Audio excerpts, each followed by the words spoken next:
Greetings, humanity, and welcome once again to Channel Other Doc. I'm Jim, I use he/him pronouns, and this is our campaign of Bookhounds of London, a setting for Trail of Cthulhu by Pelgrane Press. We're going to go around and say hi to everyone we have with us here today, and find out who they are, who they're playing. And we are going to be starting with Hollow. Hello. Hello, I'm Hollow. Thank you again for having me here. Tonight I will be playing Matthias Dorn, our occultist. Excellent. And now we will head over to Lynn. Hello. Hey everyone, I'm Lynn, she they, and tonight I am playing Lillian Sterling, she her, catalog agent, aka Dirtbag. Excellent. And I, of course, am playing Kenneth Finley, criminal, who's not at all about to do anything terribly wrong anytime soon. And also, acquires books and things like that for the bookshop. Unfortunately, Celeste and Danielle could not be with us this evening due to real life, but we wish them the best, and hopefully we will see them again soon. Before I hand things over to our illustrious keeper, you may see us use safety tools from time to time, like we do with the other games on this channel. We're going to be using the X card, the N card, and the O card. If we hit something that's crossing a line for one of us, any of us can type an X in the Zoom video chat or anywhere else, or hold up a card or make an X symbol, and we'll back up and do something else. If something happens that we're okay having in the game, but we don't want a graphic description of it, we can type an N in the Zoom chat, and we can fade to black on it, or just put it behind a veil, so it'll be there, but we won't go into detail. Finally, if we're exploring a topic or an area of roleplay that's particularly intense for us, but we want to keep going anyway, we can put an O in the chat to let us know we're okay and that we're all good to keep piling on the drama. Something else we can do is put an O with a question mark after it when we're moving into a difficult topic, and we want to check in, or if we say or do something and then think, maybe that might have been a little too much. Then everyone else can respond to that again with an X and N or a no to let us know if we're still doing okay. We're also using the pause. If any of us needs to take some time, we can ask for a pause in the game while we discuss things, or just take a break for as long as anybody needs. As a reminder, just a few content warnings. This game may make references to abuse of power, asphyxiation, betrayal, body horror, boiling fluids, cannibalism, chemicals, classicism, cults, darkness, drowning, drugs, eldritch horror, explosions, exposure to harsh weather or hard vacuum, fire, gaslighting, glass, gore, greed, harsh light, heights, hostility, imperialism, insects, loud noises, mental illness, murder, mutation, nightmare imagery, poverty, the demonic, theft, vampirism, vehicular accidents, and war imagery. If you would like to see that and you're watching live on Twitch, if you want to see that list, go to the Twitch chat and type !book CW, and that will pop up there in the chat. It'll also be showing up regularly on rotation, so it'll just pop in there from time to time at various points. Finally, please remember we have an open door policy, which means that any of us and any of you can feel free to step away from this at any time if we need to. It's just a game, and mental health is always more important. So now, without further ado, I shall hand things over to our keeper, Pope. Hello. Hello, everybody. Pope here. Pope World Build on the internets. We're going to have an interesting time this evening, but let's first bring you all up to speed for those of you who may be joining us for the first time. It is 1931. It is currently London, and it's Valentine's Day, the evening of Valentine's Day.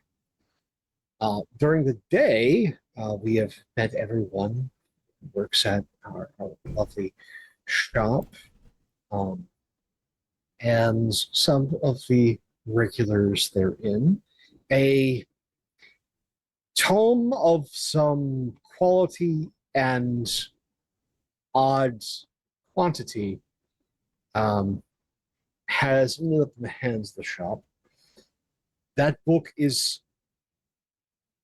complicated, as well as one other that has historically been tormenting certain members who have read it. And may or may not, due to recent events, someone breaking out of a mystical jail cell put together by John D. And someone then swapping places, and then through their own grandiose occultist nature, got themselves free of that very same prison, may or may not have caused an earthquake in London. They are now, due to a very serious series of bargains, are leaving London on Valentine's Day, taking the last train, the night train to Edinburgh, to one, go to the same auction that the rival bookstore is going to, and two, murder an innocent man.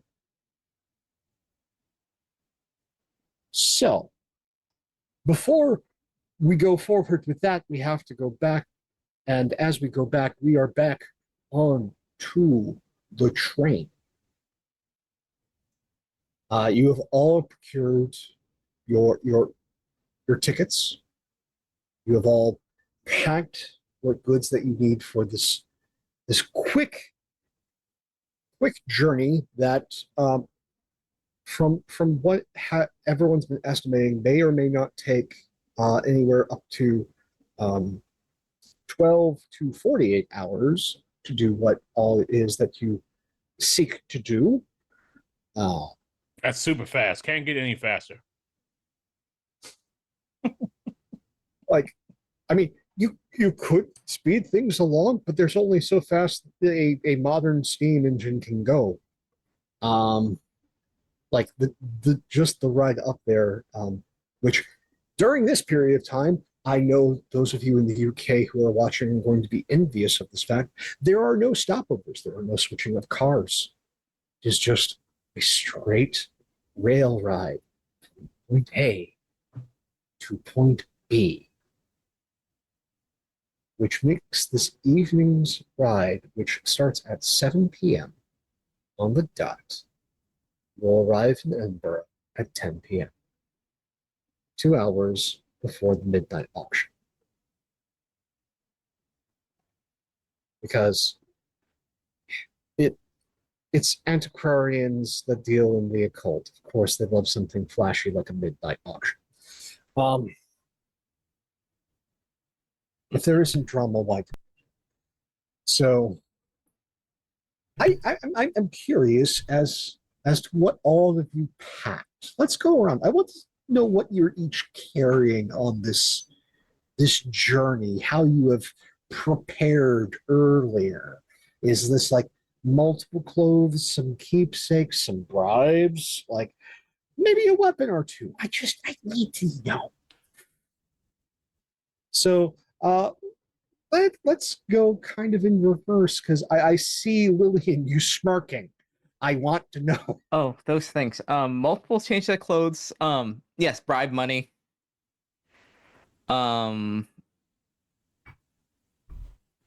Probably in there for like different,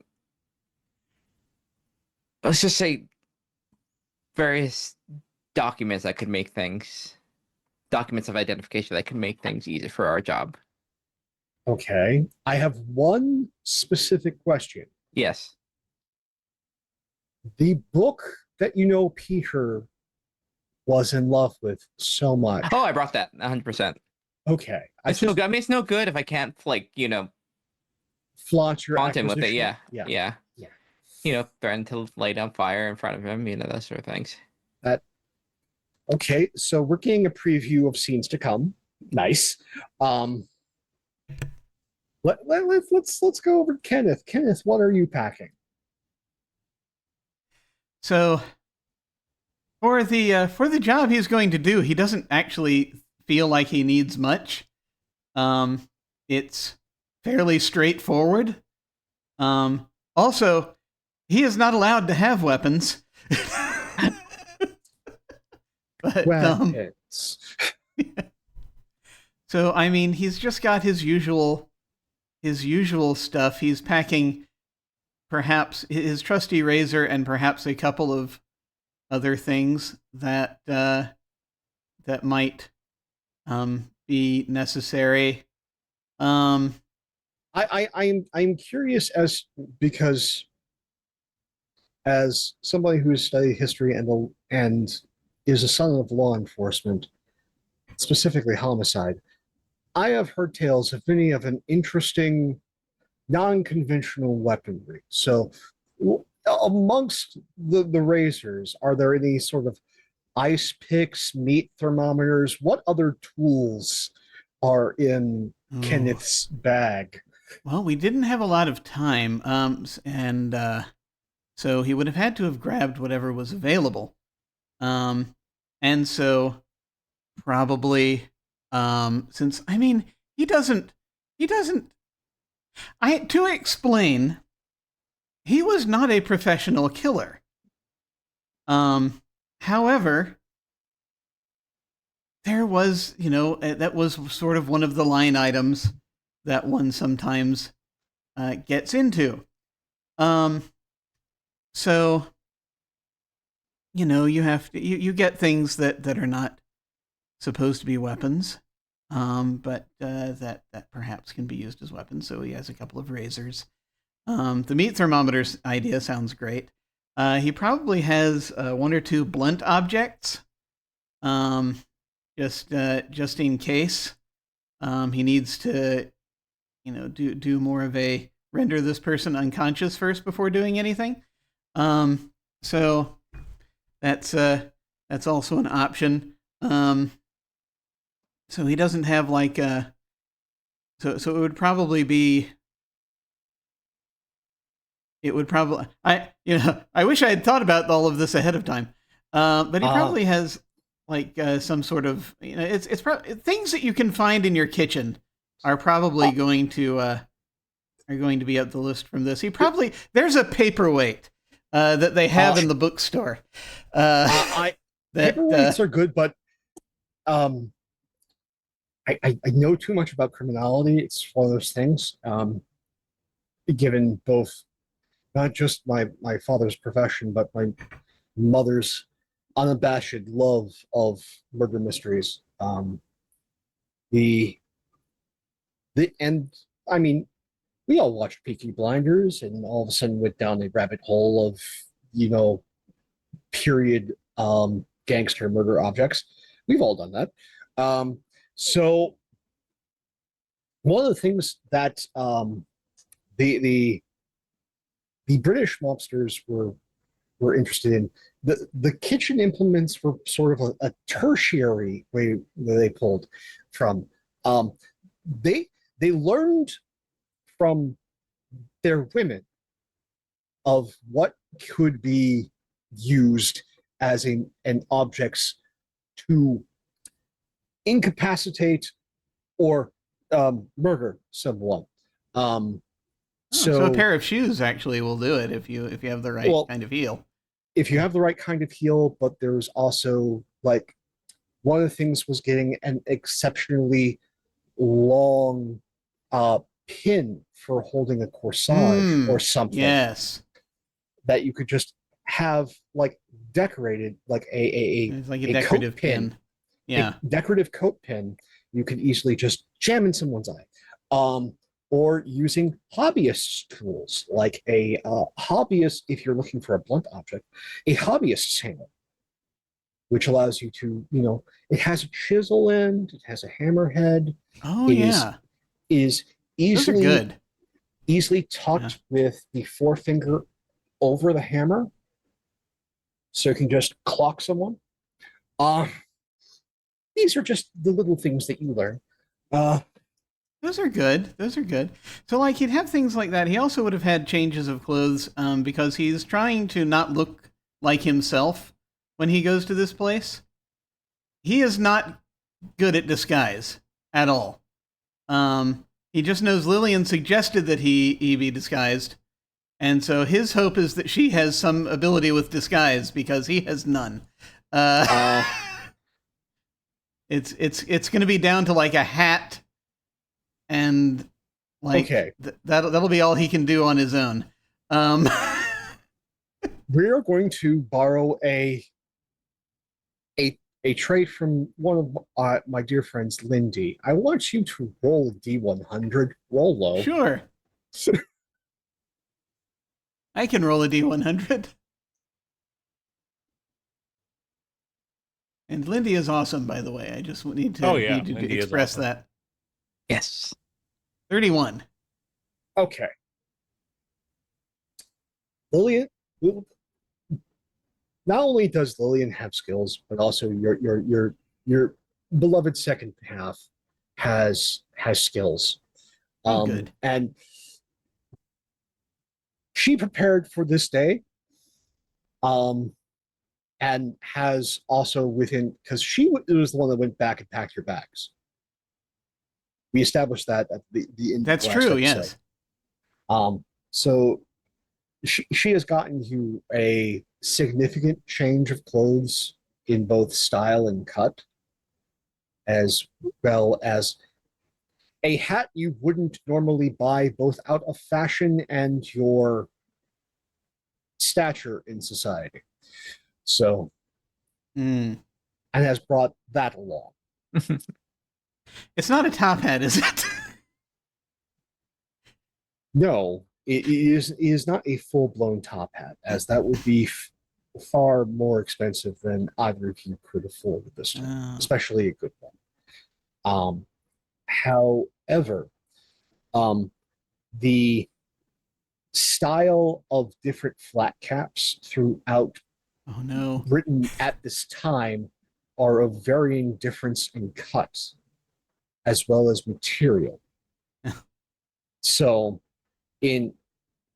she has gotten you what is more akin to the Welsh style of page boy cap, flat cap, and has elected to go with something that you most definitely color-wise would not wear.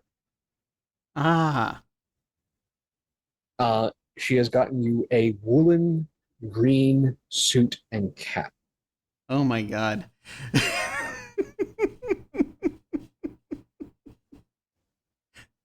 a good, like, sort of like houndstooth style, where there's like bits and pieces of like grays and whites, but the rest of it is dyed this very deep hunter, or not quite arsenic green. Oh, geez.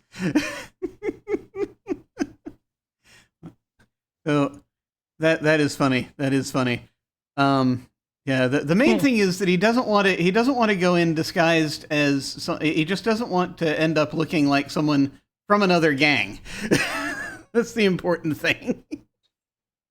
The gang. No, you'll look more like a somewhat modestly important Welshman.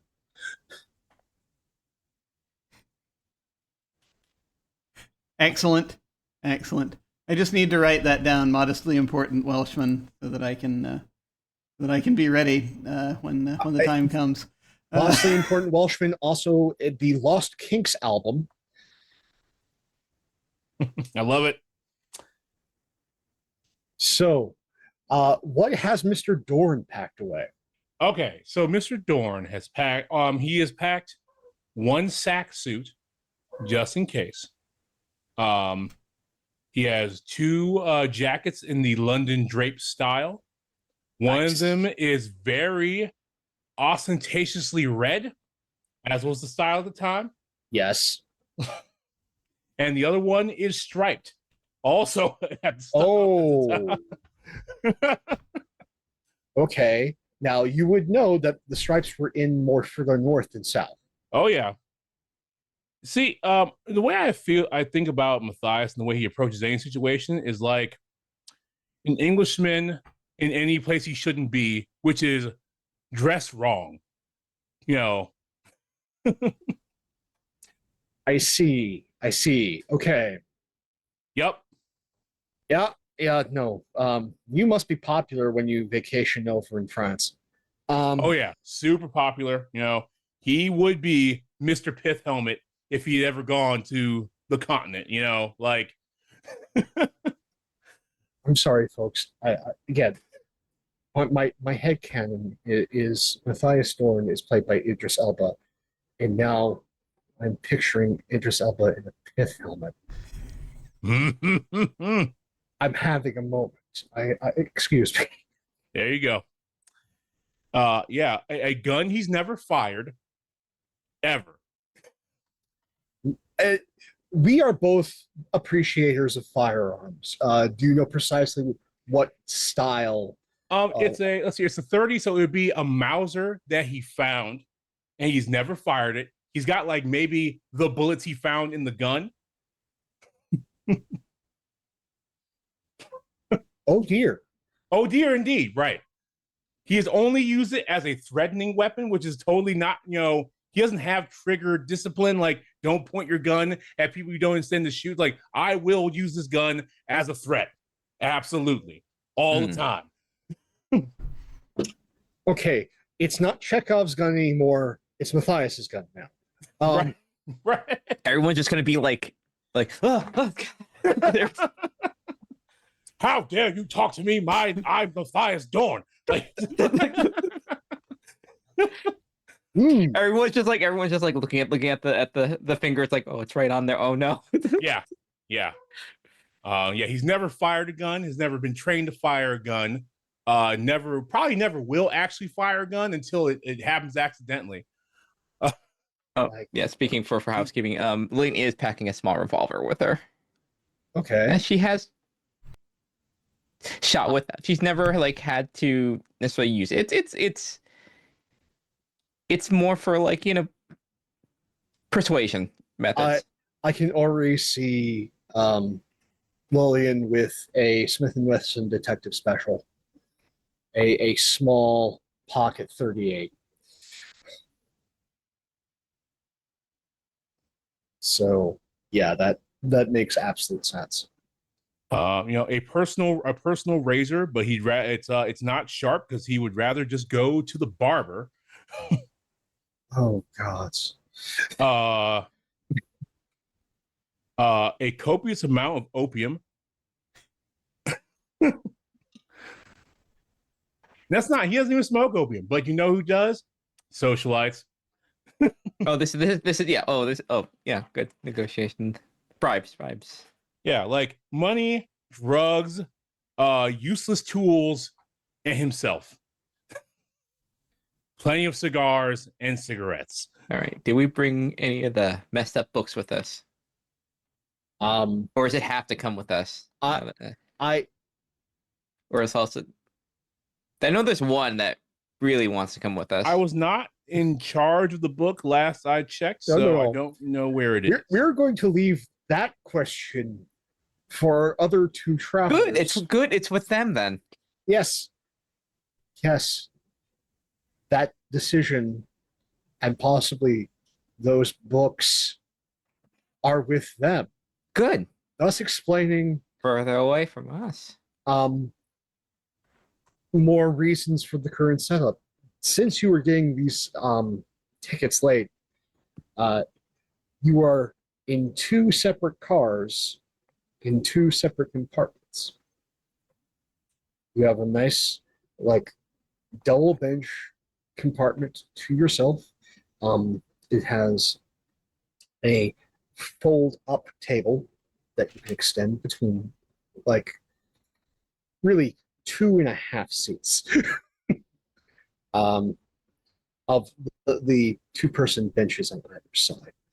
The overhead storage compartment is actually kind of roomy. You have plenty of room for whatever luggage you're carrying there. It seems as though they're designed to hold two streamer trunks on each side in their capacity. There is also two hangers, one on each side. Those are just below each of the electric sconces, holding the lamps on the side towards the compartment door. It is a surprisingly busy evening. It seems as though, for reasons seemingly unknown, possibly known, given all of the hubbub in London, that people are leaving and heading further north.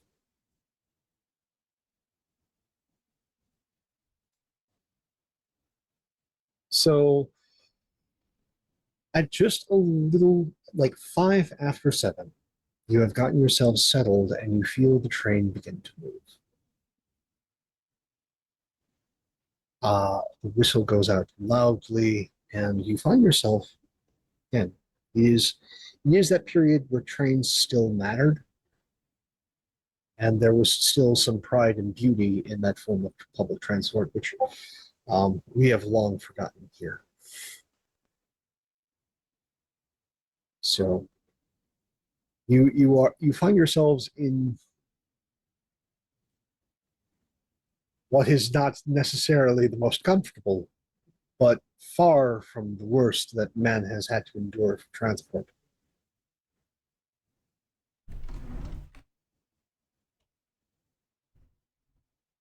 Now, I have noted from previous sessions there were a number of interesting faces made by a specific guy.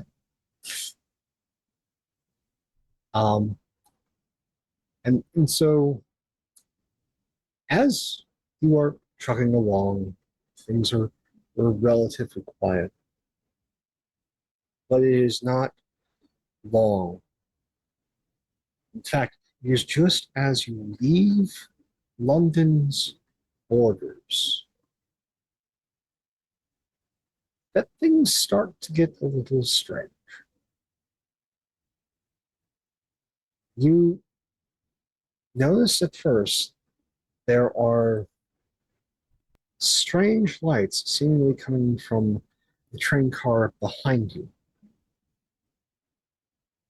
You can easily see out the window varying colors, light, sickly greens, bright ambers, deep purples, and something very upsetting and new to Londoners everywhere, neon pink like color, just radiating out from what is likely the car behind you. But one would think with all this sort of light and disturbance, there would be screams or some form of noise. But for you four within the confines of your cabin, all you hear is yourselves and the train.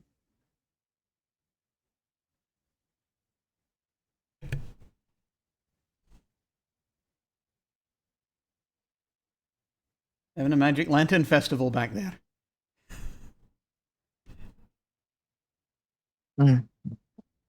Curious, maybe that is the fun cabin. Fun cabin. Then why aren't we there? We should prove it.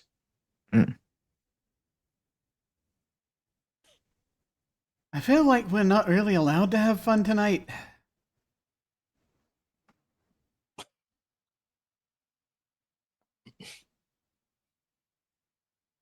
If you try hard enough, you can always find fun somewhere. Mm-hmm. See, this is the one time I'm going to agree with Lillian. Oh. I just sort of turned to Nev. Mark the calendar, would you love? Sort of nods.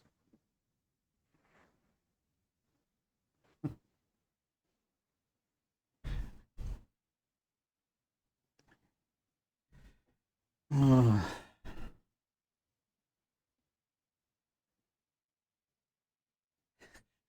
I feel just sort of just leaning forward, just hunched over the table, a little bit tense, because it's like, this is because of the things that he's being asked to do to an extent. Not that the act itself bothers him, but it's more just the context of the act that's the problem, and he's just so it's like And it's like, oh, great, more stuff. It's essentially. And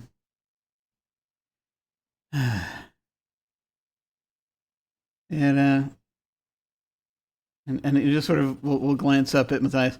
I mean, you know, if you feel like going and having a turn around their dance floor or something, you know, you're welcome to it. Are they bothering you? Are you saying that they are interrupting your rest? Is that what you're saying?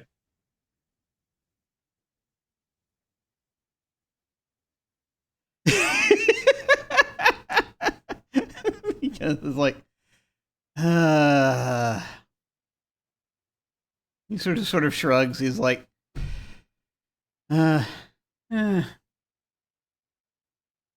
they're not bothering me that much. But No, because I will go back there personally and tell them all to calm down.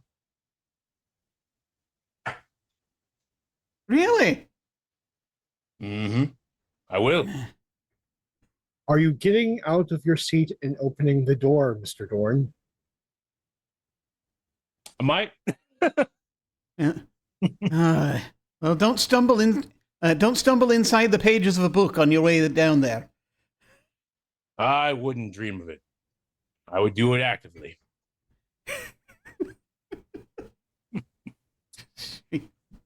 Shaking his head. As you open the door, Mr. Dorn, Mm-hmm. the laser light show out of time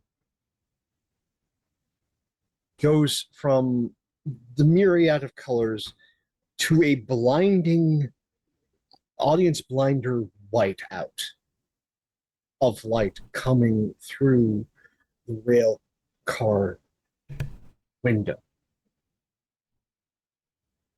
You open the door, then there is out the window nothing. Positively, absolutely no countryside, no sunset, just darkness. And as you look into cabin, the hallway of the train, no one seems disturbed. None of the other doors are open. It seems perfectly empty.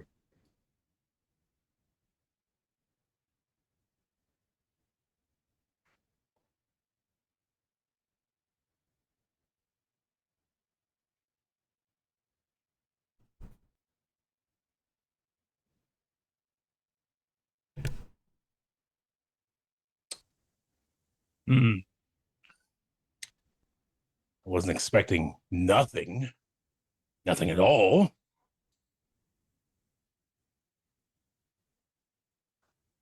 You know, Lillian, can you believe it? There's nothing out here. There's what? There's nothing out here. What do you mean there's no one out there? No, I didn't say that. I said nothing. What are you... Quite factually nothing out here. I think at that point she was starting to like, you know, like sort of rest up. She was getting ready with like the, what was it, the like the eye cup, yeah. Yeah. Just like You you know, you gotta sleep be on mask. yeah, sleep mask. It's just like what did you do? Nothing yet. I have not a chance. Usually when something happens and there's nothing or something out, it's one of you three. And you, Lillian, your eyes just through your peripheral vision, you see nothing but blackness out the cabin window. No lights, nothing. You can see where Dorn is standing. Like again, looks perfectly like the normal train car, but you don't hear the train anymore. It is aside from the slight sound of the lights and sounds coming from yourselves, there was nothing. Important, like environmental. Do we still feel the way that the train on the rail, sort of like that like? It's faint.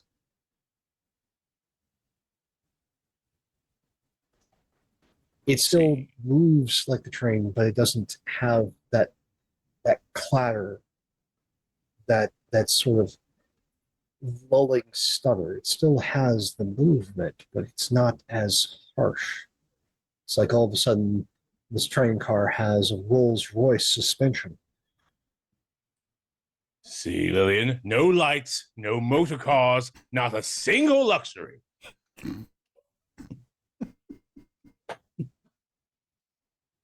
All right. Don't let this go to your head, but do you have any idea what's happening at all? First of all, if I knew what was going on, I would, of course, rub it in your face.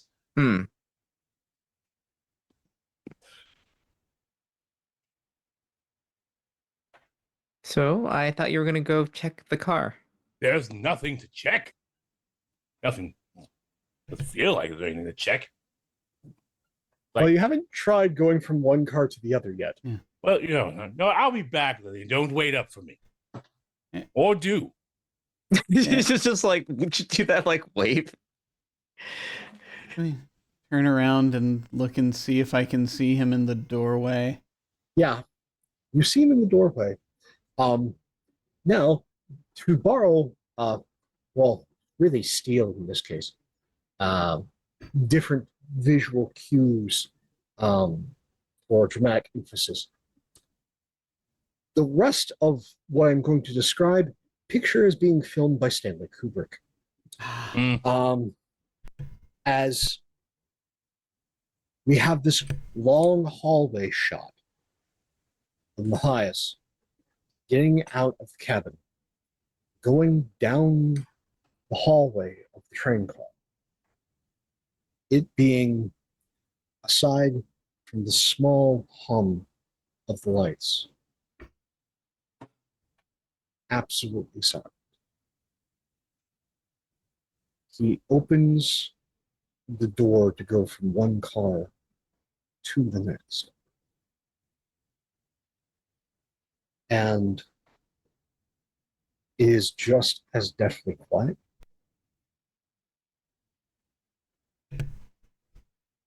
He goes from that transitional space into the next car. It too is absolutely quiet. And then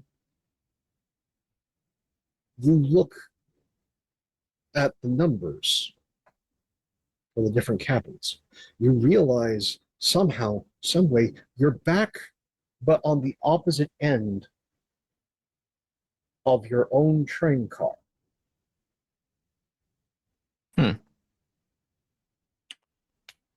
Well.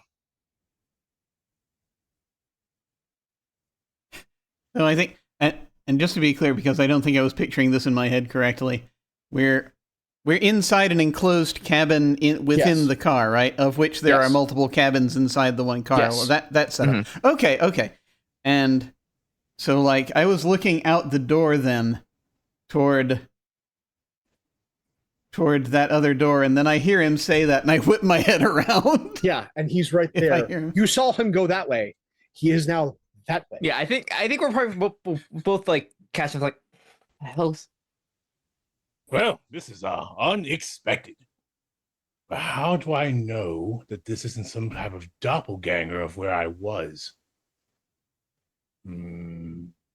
As he's musing, How do we know you're out not loud, some kind of doppelganger? I don't know. Is there any difference between the liminal space between the threshold space between this cabin and this cabin? If I throw something down the hall, does it end up on the other end? You throw into that liminal transitional space.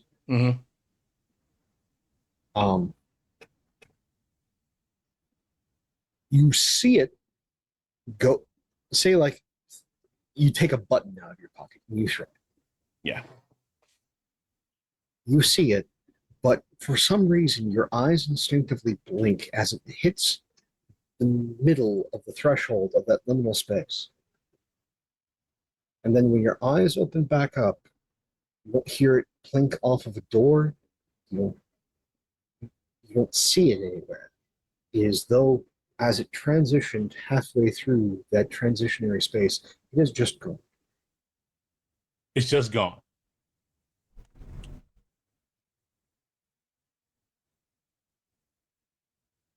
All right. Well, we're all stuck in a bootstrap paradox. We might as well just, go to sleep. We're stuck in what? It's a loop that has no true origin, but it only seems to apply to, well, maybe just me. I don't know if you're adventurous and you want to go walk outside. But I'm half trying to imagine if it's because you've been the one that's been popping off to other universes all day. well, Wherever you go. The best way to actually determine that would be for one of you who has not and dealt in all of this fuckery to go check. I mean, So do you care or do you not care? Leave it at the chance. Hmm? So leave it at the chance. Lillian, I know I wouldn't leave your ability to care and chance anywhere near each other. It would evaporate into smoke. Well, at least we know that you're you, at least still. looking to is there darkness nothing but darkness outside our own cabin window? Or is that still Yes. the horizon? Okay. So it just sort of suddenly happened.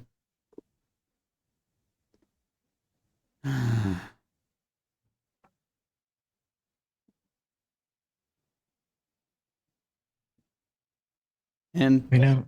I'm gonna get up and go into the hall and just look to see if I can still see people in the other cabins. There's nobody there. As you're going through and looking through the windows in each of the cabin doors, there is no one in this car but the four of you.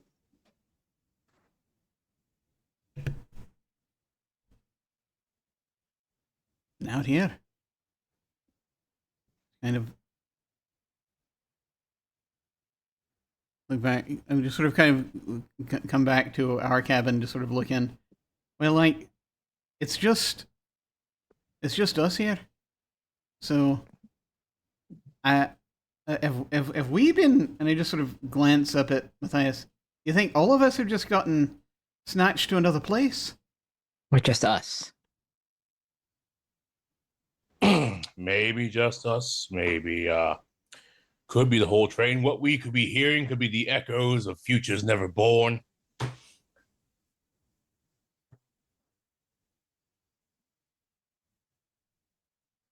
We'll just kind of like, kind of just the skin at the top of your your hand and just kind of like pinch it. It's like, Yep.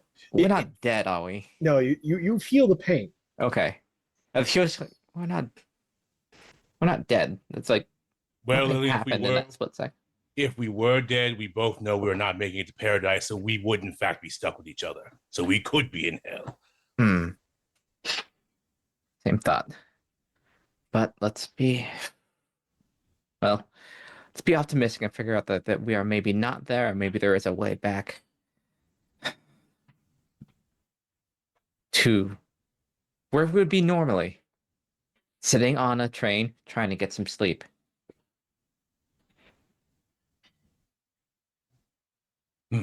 Well, I mean, stuck in an alternate dimension with nothing to do and no one around and apparently no party that I definitely was going to investigate for your benefit. I guess we should get a few winks. Are the lights still going on? The lights outside are not flickering. It is just darkness. But Okay. as for the electrical lamps and sconces, they're all functioning. Okay.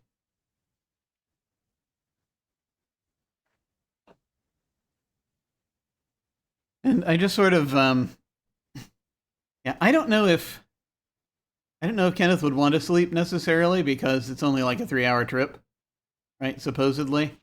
Yep. And also he's young. He's in his 20s, his late 20s. He hasn't had the horrors of of sleep deprivation tackle him quite in this. You can just in the way bounce it right does yet. back, right? Yeah, Yeah, yeah. no, no. You You're still of that age where you can bounce back as opposed Yes. to pay a price that we all know too well. Yes. Yeah, Matthias is young in that Steven Tyler way, where he's probably done too many things. Like, Let's just say your body chemistry is not what any doctor would assign as healthy. no. I mean, he is probably chasing one demon with another, but never opium, because that is a lazy man's drug, obviously. Only the best stimulants from the body. Yes. Right. Only stimulants. All these layabout drugs, never. Who am I? Holmes?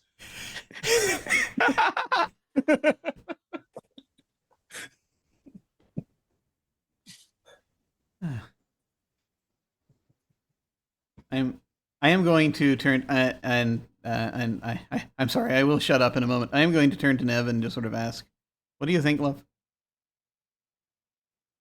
I think someone aside from the strangest man on this train should try and inspect what's going on. All right, and Kenneth just assumes. He's heard that tone before. So Yes. he's going to get up. All right, well. Yes. Well, yeah, speak of the courageous knight and go, yeah. Actually, I think the last Holmes book came out 3 years ago in this game. Well, the last one for quite some time. Oh, no. You know that. He's be like, all right, well,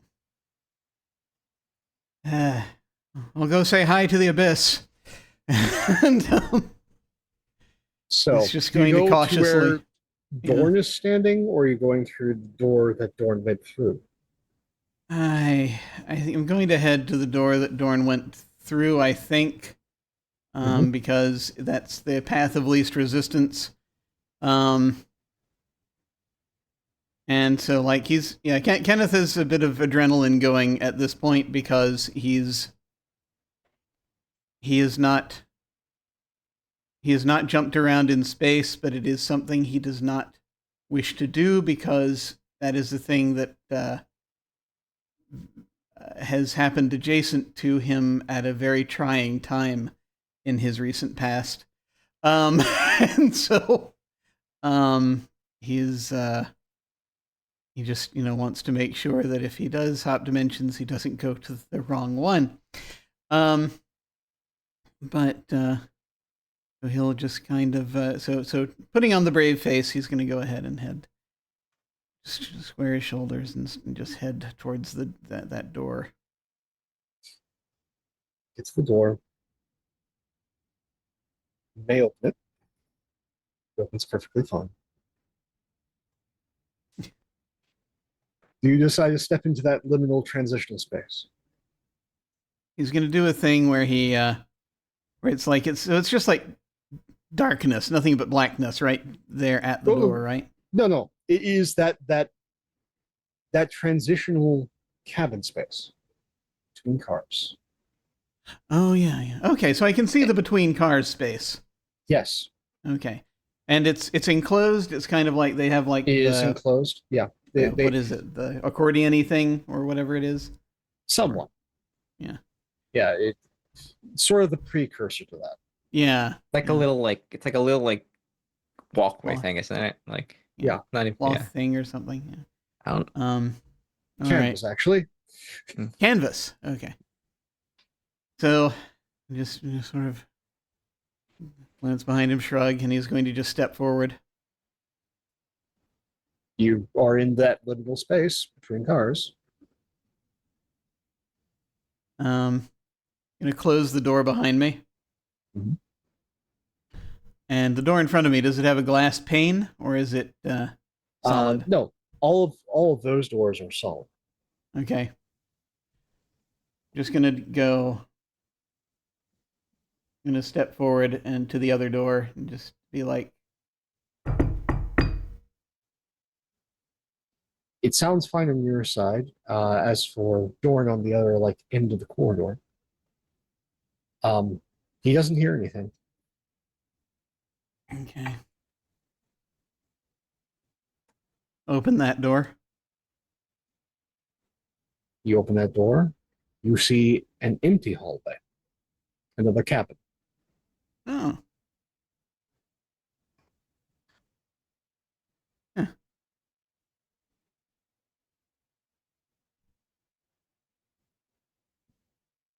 Step forward. You step forward, and you see that the numbers are as they should be. Okay. Are there people? Is there There still is an no outdoor? one. Is it still? Yeah. No signs of the weird things that I don't know are disco lights. No, All right. no signs of strange lights. And no people in the cabins. Huh. How close are we to the front of the train? Or which way am I going, actually? That's the You more are going important towards question. the back of the train. Towards the back of the train. How close are we to the back of the train? Far away. You're actually going Dorn's door for shorthand this time. You are 4 cars away from the engine. Okay. Oh, okay. So yeah, that's going to be quite a way. So I'm not going to go all that way, but I'll walk out to like the middle of the next car and kind of look around. Kind of It's shrug. very much the same as yours. You know that like the car that would be that Dorn should have walked from would have been the executive dining car, and then Hmm. you would have the 2 executive suite cars, and then you would have the sort of like galley slash office car for the train, Yeah. then the engine. All right. So knowing that and being like, I'm going to go ahead and I'm going to go one more down just to see if the next one's numbers are also continuing or not. You go the next one down, you go through that liminal space, you go through the next door. Again, is much like the same. The place is empty. Yeah. However, at this point, through every car and every exterior window, it transitions from darkness gradually to plain white light. Like as though all of space Mm-hmm. was a blank sheet of cardstock. Damn.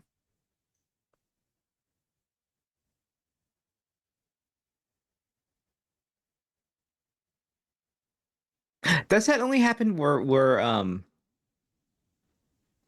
you are, or is it? Though everyone experiences this transition Oh. of darkness to white. That for us.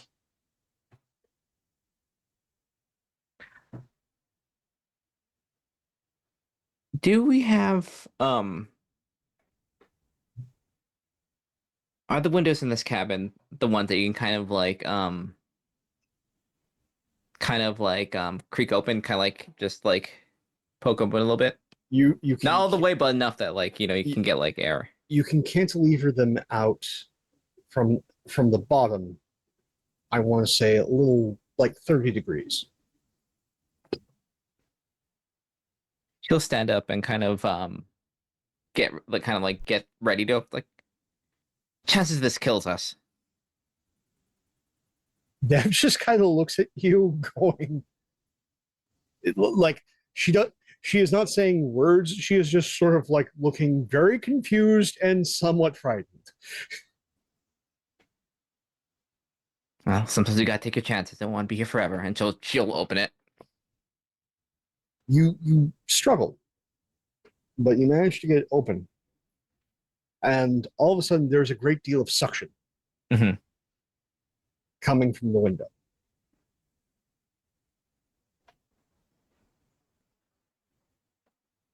Like how like just like the suction of like air passing it with the speed that we're going, or is it like It is stronger than that. I would like to put it to the same level of suction as one of those built in the 1950s to outlast all of us vacuum cleaners. oh shit.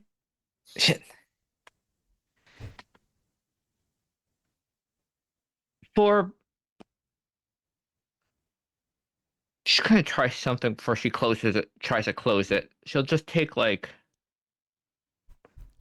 they probably had like pamphlets or stuff like that, and just like try and just like wad it and throw it out and just see. It's gone quickly. Does it like go? Does it do the thing where it goes outside and then goes like past, or is it just like once it breaches like the window, it's like just gone? It goes out like if you were more or less on a bullet train. Oh, okay.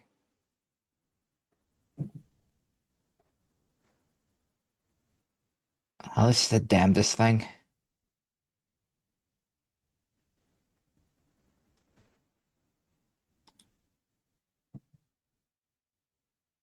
Well, it's not. Well, I don't think we're getting any sleep with it being like that out there. I think you should close it, love. She'll like just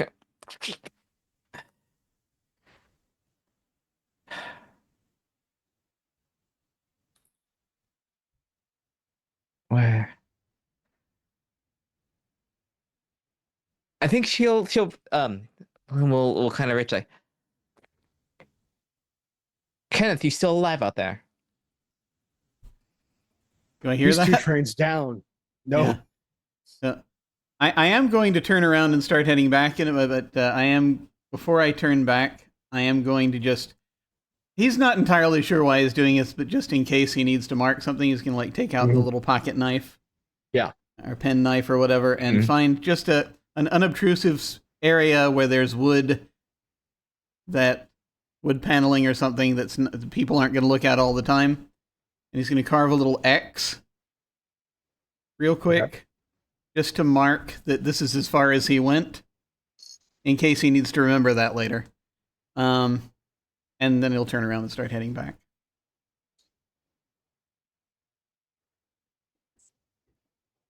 Anyone else feeling brave or explorative, or are we going to wait for Kenneth? I've done enough. I'll wait for Kenneth. We'll see what Kenneth has seen, and then we'll explore once we figured out that it hasn't just like engulfed him. So So after a few whiles, since you're going from the back of the train towards the front, Kenneth, doesn't take long. Nothing aside from the light outside has seemed to change.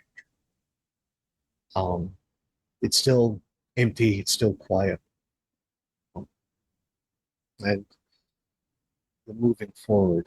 As you transition to your car of origin, you feel this sort of, like all of you, this sort of slight jerk of the entire train.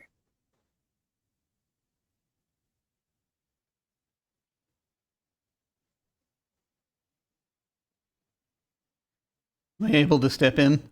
Yeah. Okay. Well, not dead yet. And good. sort of Good. close it behind. It's just more train that way. And I'm going to start heading And as I head in, it's like, oh, I see all this happen here too. I'm going to start just moving past and in the direction of the engine if nobody Okay. stops me. That's more up to. Does anyone try to stop Kenneth?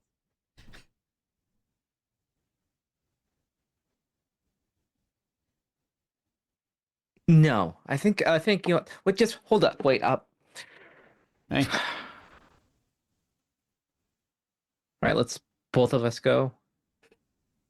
Let's step 2 on 2. All right. And maybe if we hit the drink car, maybe there'll be a slight respite, and they'll have some of that stuff up here. Oh, If we can be so lucky. And I will just kind of just lean briefly, just sort of leaning. I imagine myself sort of leaning at the door to our cabin again, just sort of lean in briefly. All right, well, yeah, be good now. Don't go anywhere. What's the plan? I think. Oh, I don't know. I think something might be. Whatever's affecting this might be up near the engine, so I was thinking of heading that way. Yes. I seem to be able to get to the next car. So. Oh. This is a train, and we're just going to see if we can do it that way. Yeah. Who knows how long we have, so why don't we go?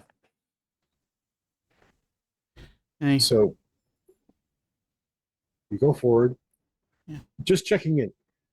Matthias, have you moved from the other end of the cabin? Nope, I'm waiting to see if they get back to me. Yeah, they managed to get to you.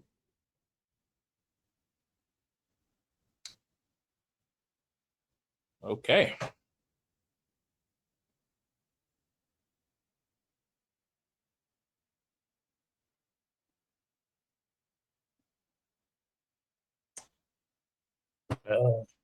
Fuck.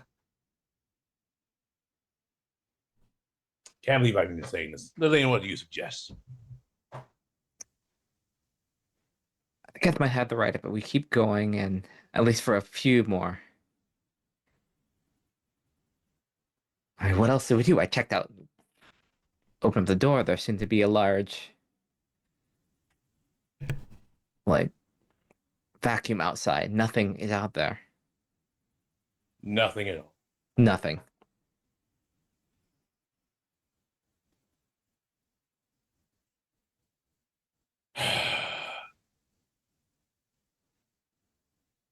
I mean, I don't know if this was, trying to restore a will or, stuff like that. I'm your woman, but this, I'm at a loss, honestly. This,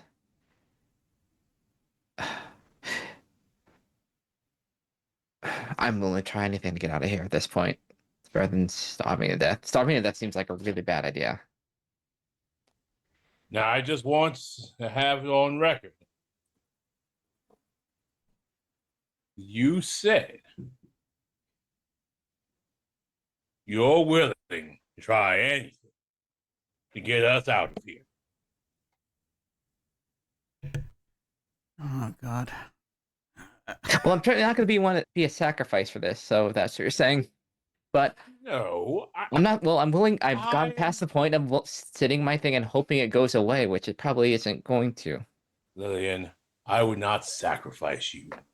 That would release you from the torment of having to deal with me. The thing is, I do like being alive rather than being dead.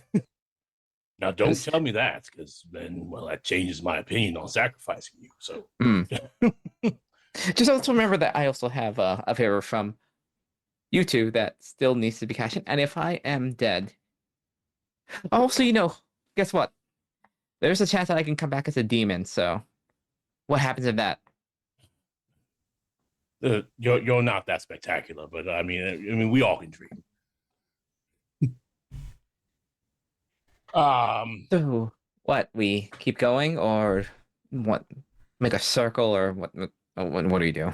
No, I guess Matthias is going to rack his occult brain about this now. Like, what awesomely terrible thing can we do? All the Okay. opium. I will not do a lazy man's drug. No. All right. Go ahead. How much you spend on this occult roll? Thanks to stupid books, I have entirely too much. Okay. So let's say 3. Okay. Good number. Okie dokie. Give me that roll. Okay.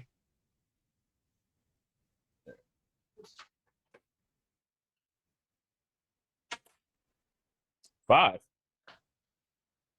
Is that with the 3? Oh no, that's so 8 total. 8 total. Okay.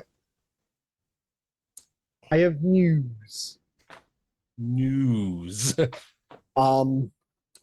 Based upon your earlier observations, if you want to continue exploring, the best idea is to use Kenneth, because it has been established that he can go past space. You are not certain whether or not you are trying to move spaces in between the transition between dimensions that may have occurred, and thus you ended up back here. Mhm. Or if something has singled you particularly out to stay prisoner within this specific train car. You are not entirely certain. What you are certain of is, given the signs of transition, you are not on your original plane of existence. You are not certain of what plane of existence you are on. But given what the train is feeling like, you aren't certain how long you have a chance to continue existing here. Whether that's good or bad, you do not know. You just know that you're definitely on the clock. Right.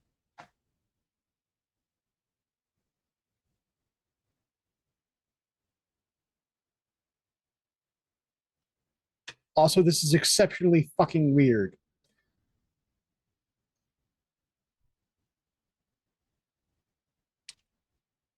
So, given that, there's an odd calm that blankets Matthias's face. And he thinks to himself that nothing can hold me because I know where I'm supposed to be. Nothing can trap me because I am untrappable. I clearly am the king of hell, and I have not, and this is not where I belong. And he will go to his bag.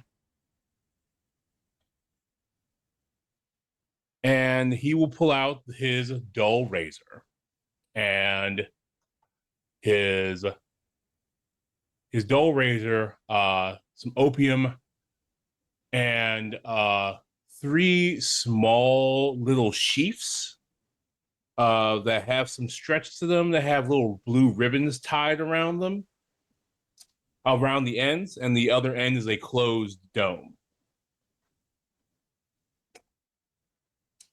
And the first thing he will do is he'll give himself a probably, gonna leave a mark cut on his finger. And he will wait to fill the little baggie to some degree. Mix with opium and some ink.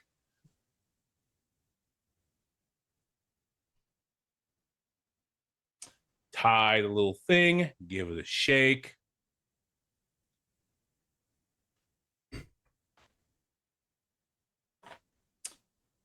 And then he will take a pen, untie the bag, dip it back in the bag. Now he has a specially prepared ink. Your face.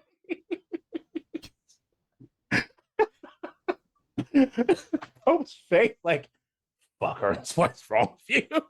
The blood opium ink. in a sheepskin condom because you know.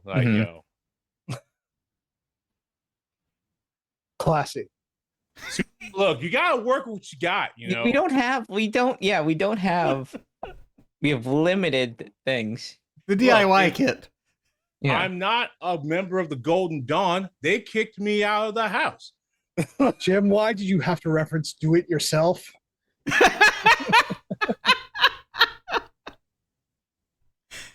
I fully expect this to show up on their channel one day, just as shaky cam and all.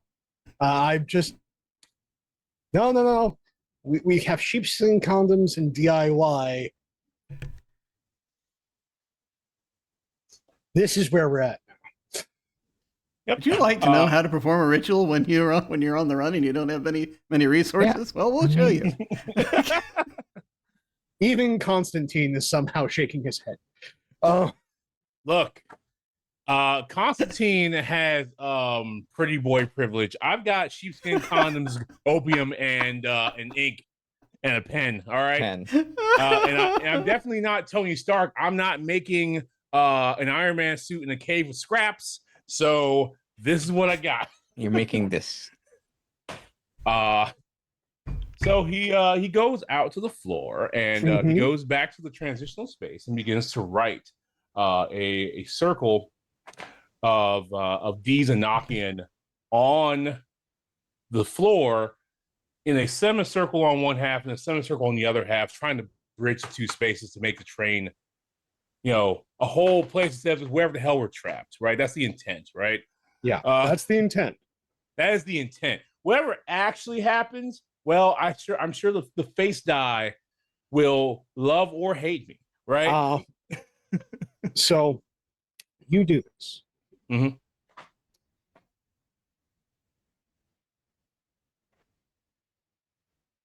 And in attempt to closing the circle, if that's your intention, yes, you attempt to close the circle. The good news is you succeed, because I'm taking this as success from the previous roll. Cool. You succeed in closing the circle. That's bad. As you feel the entire space lurch again, and only you, Matthias, get a glimpse of what is at the end of the train. You a supernatural sense, perception of what is at the end of this space.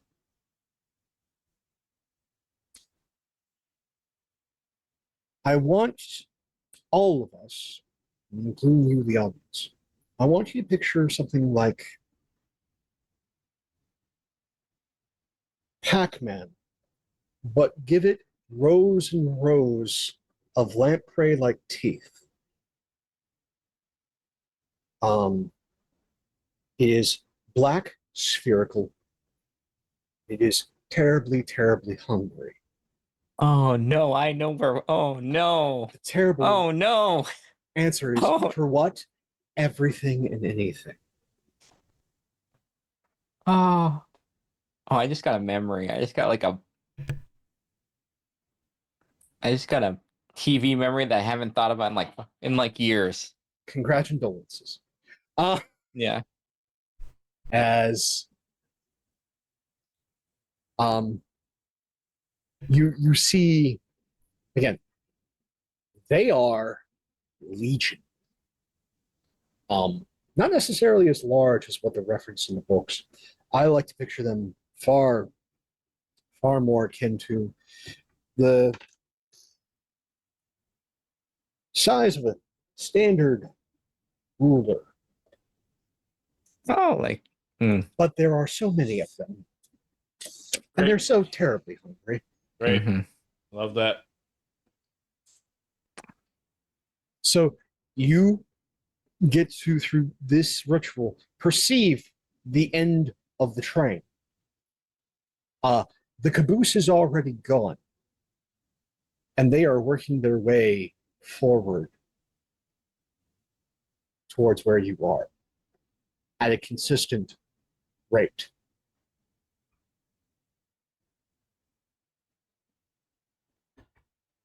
That's the news.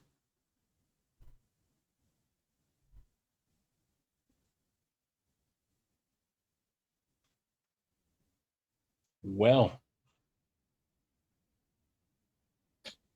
And I know, Celeste, you're going to ask, it was the angriest of faces. Mm-hmm. Yeah. I knew someone was going to roll a cult of Yeah. those who are doomed, and I figured I would make a face chart, and you rolled what I wanted. That is not a good. Yeah, I take it. That's not the yeah of I found a way out. That's a yeah of something else. How bad? I mean, well, on a scale from pretty bad to horrors beyond reckoning, we're a bit closer to the second thing. Oh, okay, wonderful.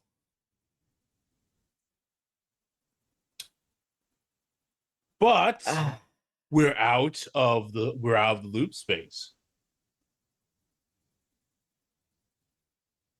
So, I did succeed at the thing you asked me to do. and is it better or worse that we're out of loot space, or where are we here now? Worse.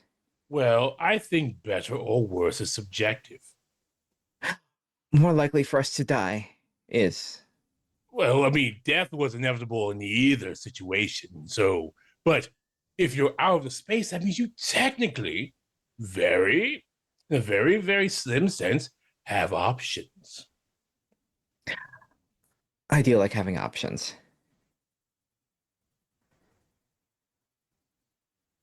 Is it still like off-white outside the windows? Yes. All right. So I think Kenneth is just sort of leaning against one of the walls, waiting for them to finish whatever it is they're doing, as he's hanging out still again just outside our cabin, looking in so he can still see Nev, and they've been talking a little bit, and he sort of is going to glance back down. He's like, "Right, what'd you do?" Well, meaning I may have very expertly closed a dimensional circle. Now, where that put us may not be the best situation if you are not one willing to contend with supernal powers that may want to eat you. But I think that we've been batting, 3-0 really with terrible forces all night. I really think we've got a good shot at this. Trends holding and all.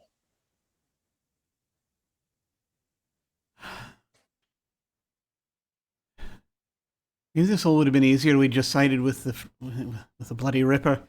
All right. Just sort of looking down, like, all right. So what would like to eat us? Do you have any idea?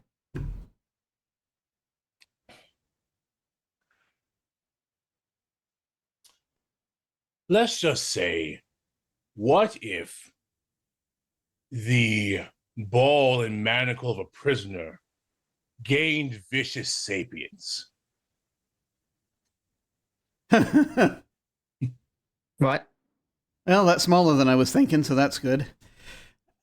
Well, have you ever watched a bag of ball bearings roll down the street? Yeah. Okay, so what if you could picture this, a ball bearing factory suddenly exploded and all those ball bearings were rolling down the street? Huh.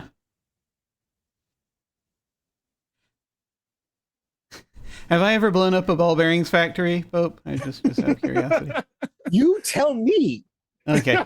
You're like,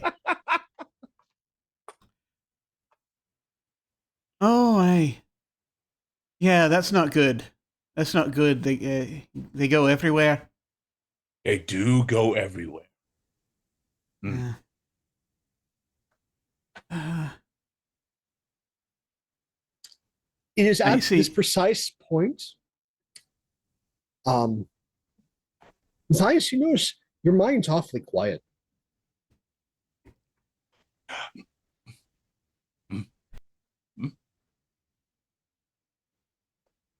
Scratches his head for a moment. Just, there's definitely more in there. That. Don't you say a damn word. He points to Lillian. You said it. There's nothing I need to add. You said it yourself. Nope. None of your smarmy rejoinders. None of it.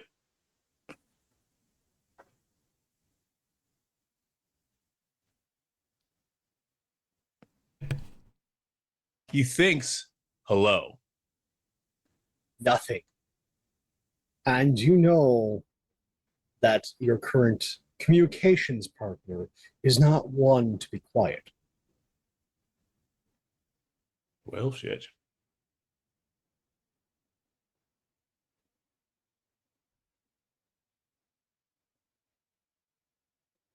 Well, we should probably investigate the rest of the train now that we've closed things, because, we should figure out, we should figure out what our options are now that we have them. Okay, how much immediate threat are these ball bearings going to be on us? How quickly should we be running, looking around, or should we? I'm just trying to gauge where on the scrambling. Imagine a school mom has caught you fooling around, or is about to catch you fooling around. So haste is of the essence. Where are they? You know? He makes some like gesticulations that basically amount to around us.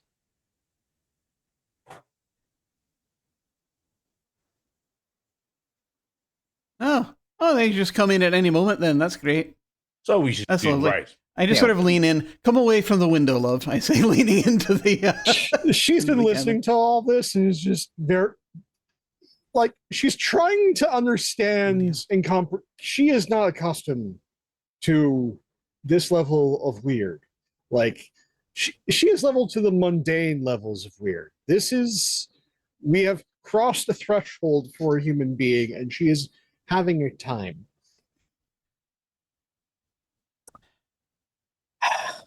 Yes.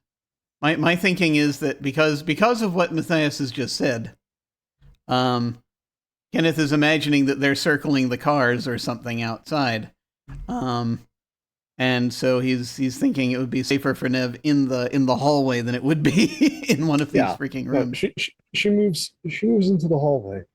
I am, however, going to go in, reach into my bag that the utility bag that Nev packed for me. See if I can find like the ball bearing. Let's grab the hammer. Close. All right.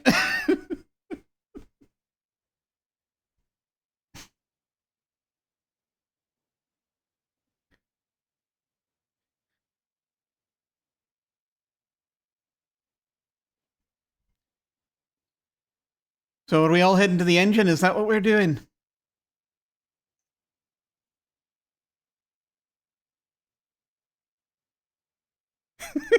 I think you're muted. Think I'm muted? Yeah. There you go. Oh, you were a second. There you go. Because that's probably a good plan. Probably a good plan. You said we had some haste, so why don't we at least be proactive and start looking then? So, okay, you make it through that liminal space on your way towards the train. I think as we kind of like lock eye, I think Kenneth, it's like I'm starting to have a second. That's how good this money is for this. Oh, do not tell me it's good, that. but it's that good. Do not tell me that right now. Oh, well, we'll figure that out. let's figure out earthly matters on Earth. And I am bringing Nev with us, dragging her if need be, because I do not want to leave her here. We should all. Yeah. She's coming with you. You have made it clear. You transition into the dining car.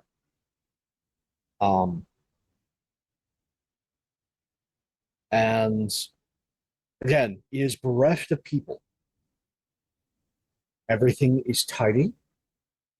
All the places are set that there are no food.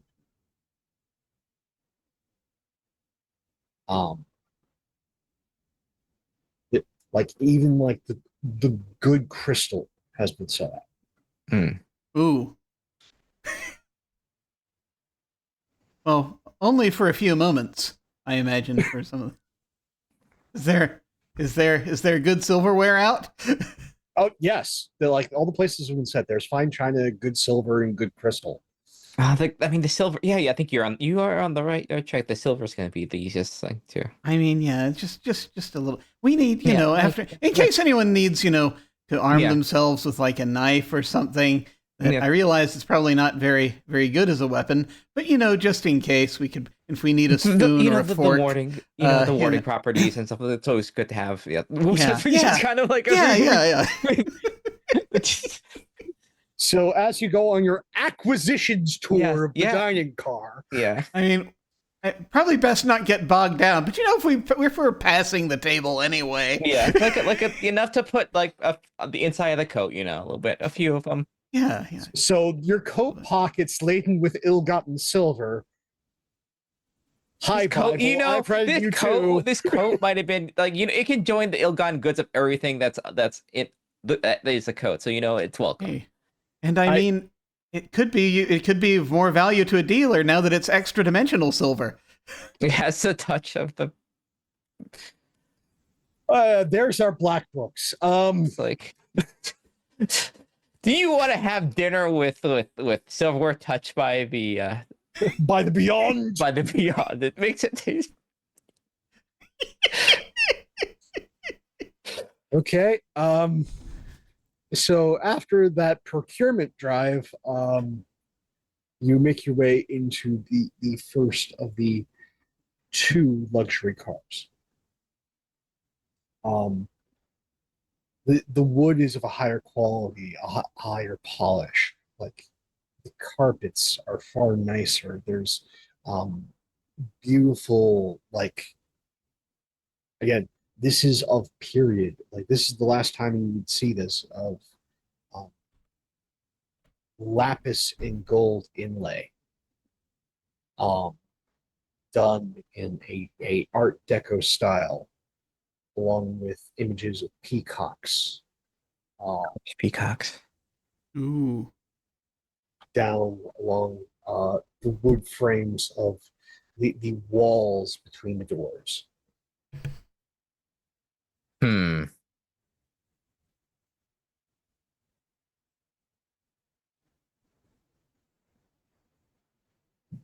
So, but you also notice, again, each of those rooms that they have a far smaller frosted window, but you see no figures in the rooms. Figures? No figures. Oh, okay. You try the doors; they're each locked. Mm.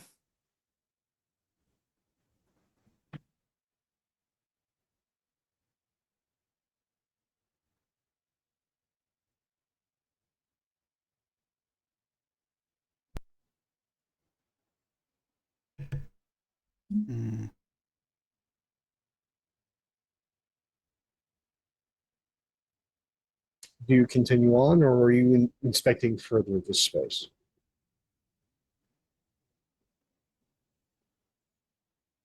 Well, we go further. If we need to double back, we can always hold back. You said time was of the essence, so keep going forward. See anything interesting? Go forward. If we are stuck, we could always have this option. So why don't we just keep going? Go forward into the next luxury car. It is very much the same as the previous. He is seemingly bereft of life. The all the doors except for one is locked.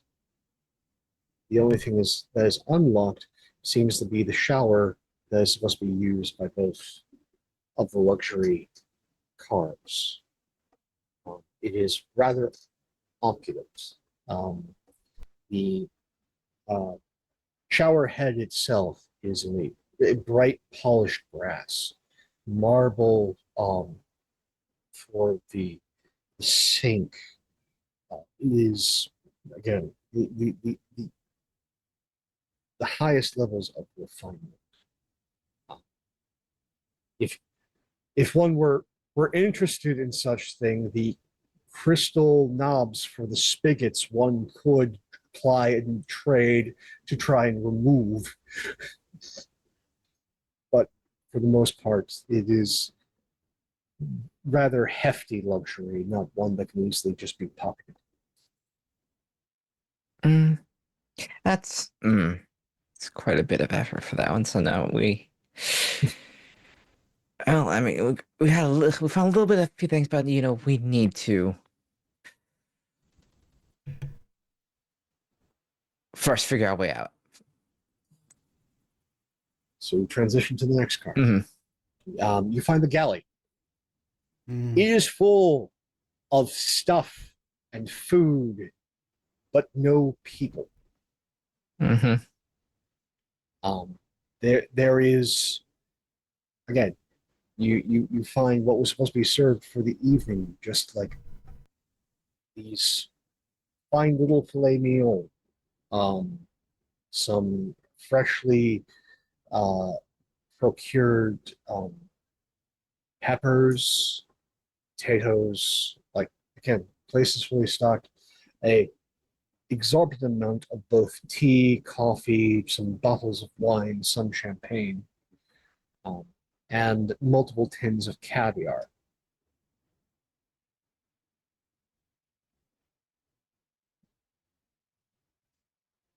Transition further through the galley, you get to sort of like the executive and resting post for the service staff at this end of the car, Mm-hmm. this end of the train.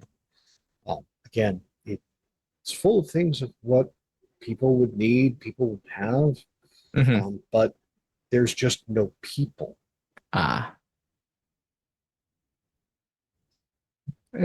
Consistent theme, consistent situation.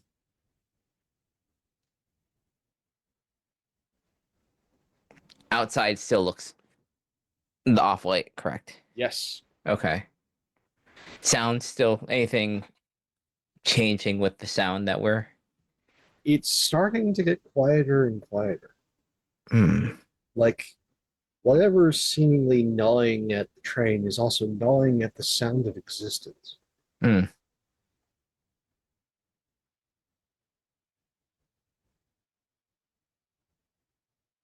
I would normally welcome the quietness of a train, but this seems a little more sinister than I'm willing to take the convenience. Few cans of caviar are being pocketed.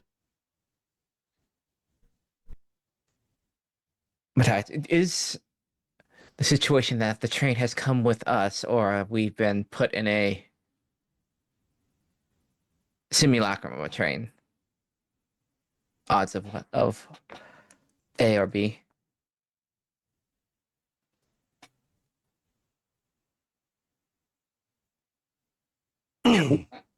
It's really 50-50 because I don't know Mm-hmm. if we ever actually entered the train we intended to enter in the first place. Mm-hmm. Now I ask us for right now, just because if we were to consume anything here, would we be consuming the earthly thing, or would we be consuming the dimensional thing? Given where we are, I would eat nothing. And she's like, God damn. Well. Although that certainly puts out of the way the option of being happy and like not starving on this way. So Do they have caviar in the God, abyss? You have to tempt people somehow. Yeah, I suppose.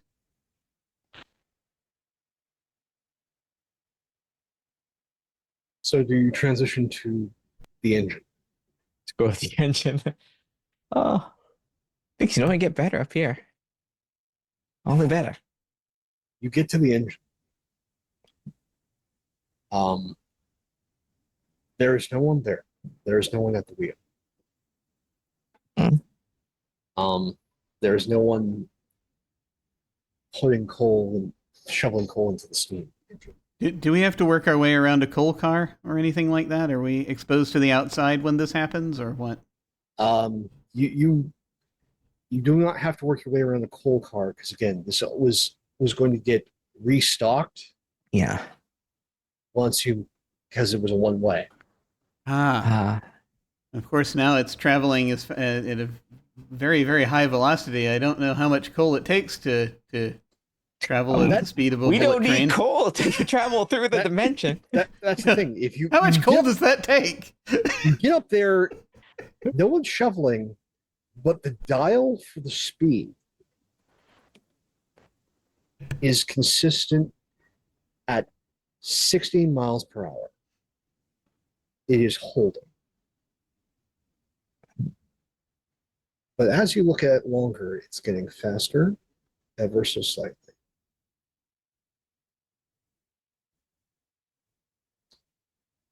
I look out in front.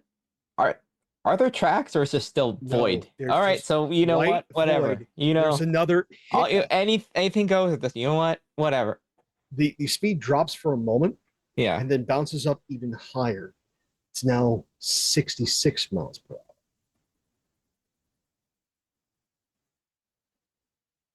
As the train is shedding weight.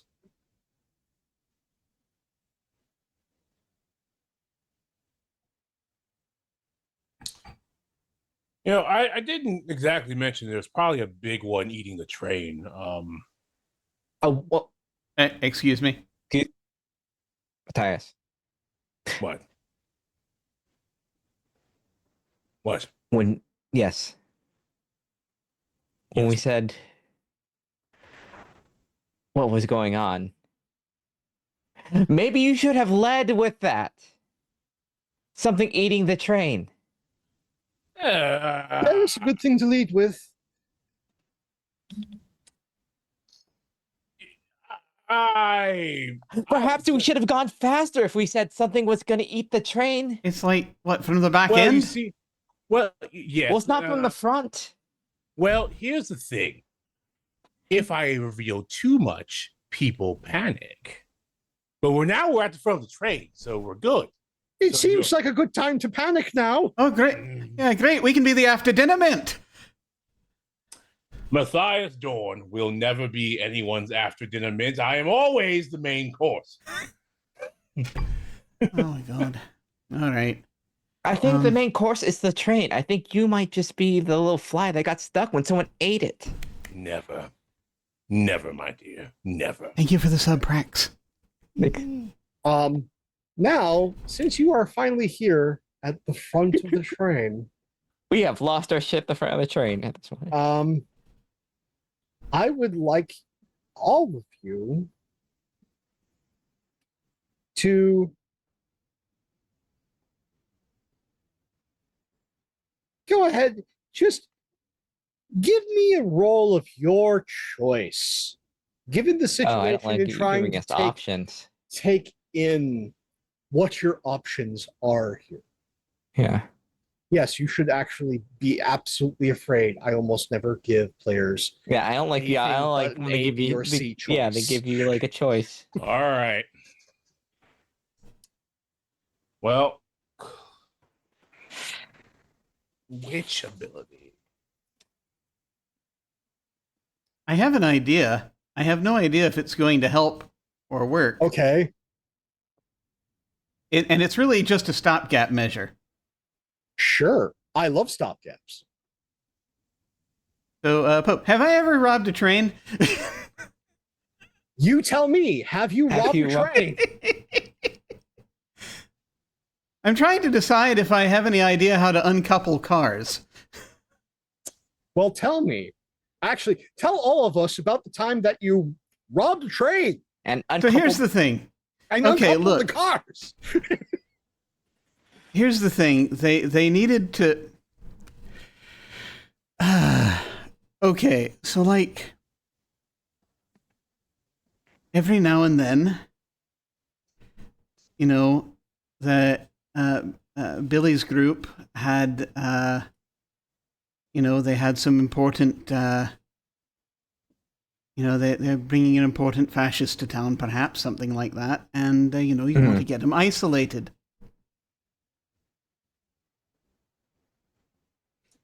So that's a method to isolate rear cars. And so I'm thinking that if I have... Now, this train might be a different kind of train, possibly, just because of the way that's built. I don't know. I don't know if we can get at the place where you uncouple the cars. I have no mechanical skills, but that means at least I've watched someone else do it. We have silverware that we can. Yes, silver. I do, however, have a tool. Strength. I know. I do have a tool that's a hammer on one end and a chisel on the other.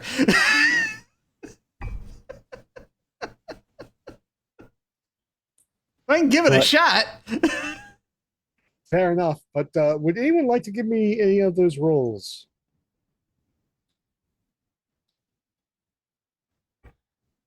Well, you know, fuck it, we ball. I'm going to spend the rest of my occult dots, which thanks to that glorious, terrible thing that happened in character creation is 8. Mm-hmm. Now I'll roll my die and I'll see what happens.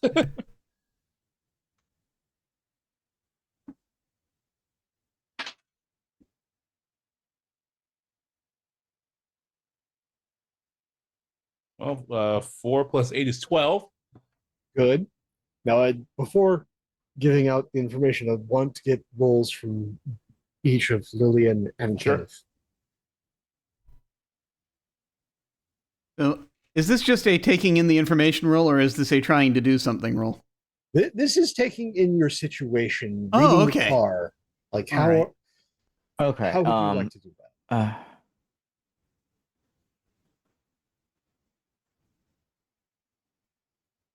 Because the lovely thing is, again, this system is all about investigation. Now we're investigating, as opposed to just fleeing.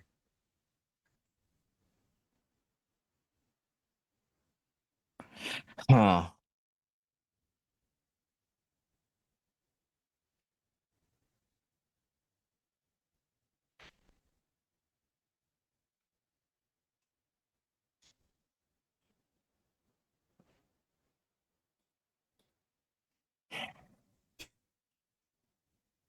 I have a possible skill that I might use here, but Okay. it might be a bit of a stretch because of what it's ordinarily supposed to refer to.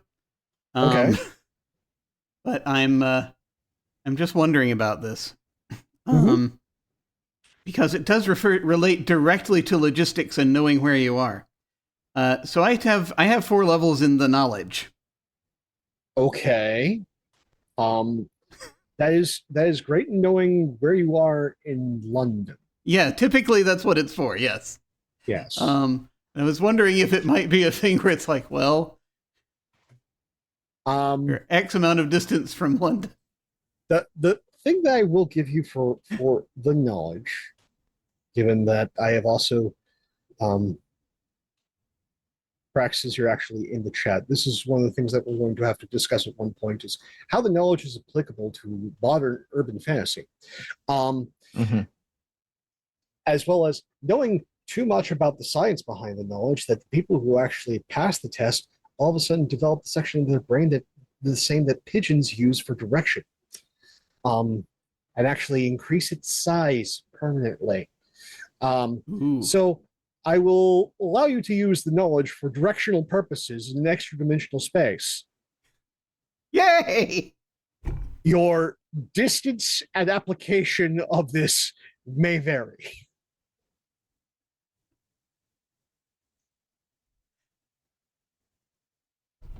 So if that's the case, then I'm just going to spend. I feel as though this is going to be the only opportunity to spend this session, so I'm just going to spend all 4 points. Considering that you're not going back to London, or at least I hope you're not. Yeah. That is a good instinct. Good instinct. Excellent. All right. That's a good thing I did. Dear God. Oh Might my still God. not be enough. You got a 5. Oh. Well, that's better than if you hadn't spent them. Yeah. Yeah. Now, Lillian, what would you like to roll? God, this is rough because most of my stuff is versus people, and I'm trying to figure out what the hell I can use. Well, taking a look at your sheet, Yeah. of the things that you have She's not gonna help me. um, She's not gonna help me. Honesty's not gonna help me.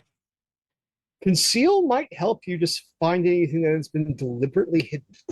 Oh, okay. That's what that. Okay. You know what?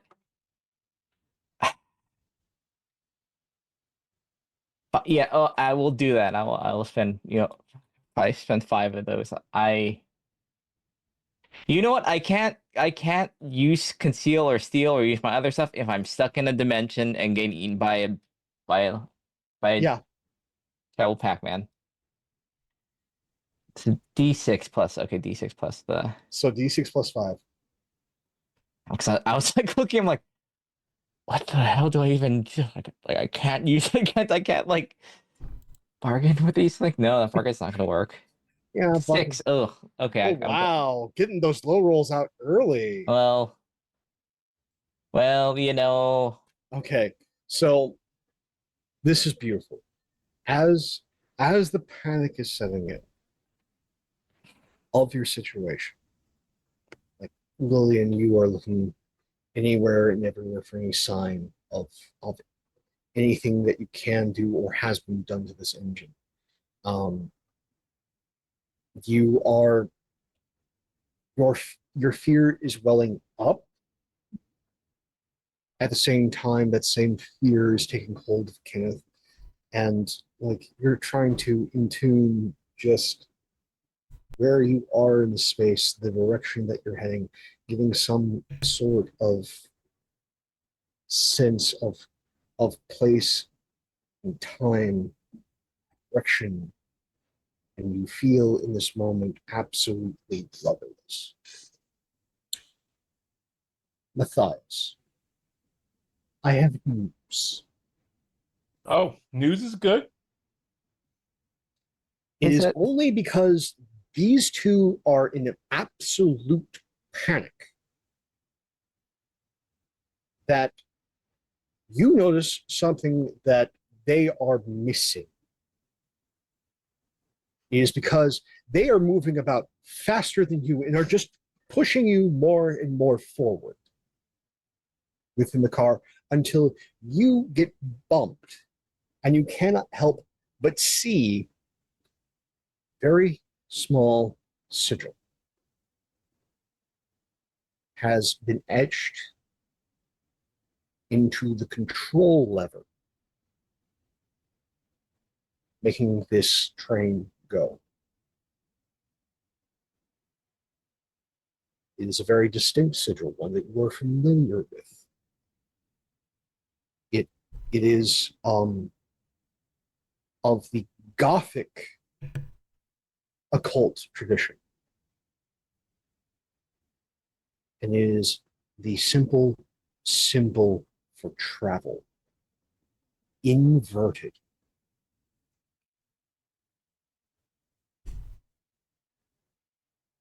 And combine that with making whatever you are doing whole, it is the conjecture of these two occult curses, as it were, that have placed you where you're currently at.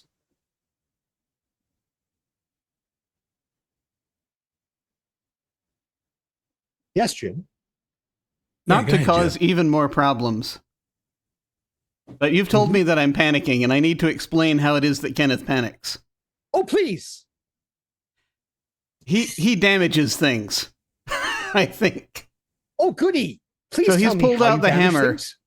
And he is starting to, at this point, there is this low stream of Scots Gaelic that is Mhm. starting to come out, and he is banging on on anything he sees inside the engine.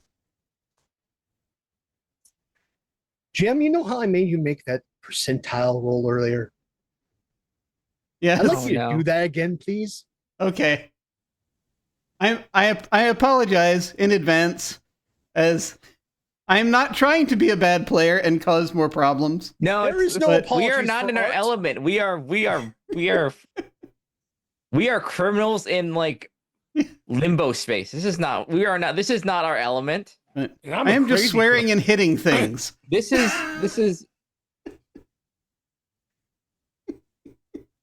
I'm gonna roll a D100 now. Yeah. No, I'm. It's a 32. That was. I mean, You that's are rolling consistent. I know. I'm just one more Yeah. than last one. yeah, it's not time. bad, not bad. I'm you know what? I'm willing to take my batter so you can get like a more positive percentile roll. That's that's a pass. That's still a pass. You know. That's So Like, Call of Cthulhu it is. I don't know what it is here. so Matthias, as you're pushed forward, you have this revelation, and at the same time, there is a mad Scotsman in the cabin of this particular engine who is carelessly, frustratingly lashing out at the situation that may not just mean his death, but the consumption of his very essence, and is vandalizing this train engine. And of course, an infuriated Scotsman is a very destructive force. Yeah. And so Is there a sub train? the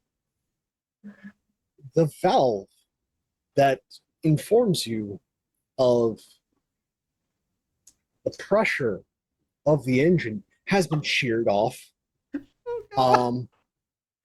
And not only that, the compass that sits close to where the director is using both the brake and the main levers for forward and backward,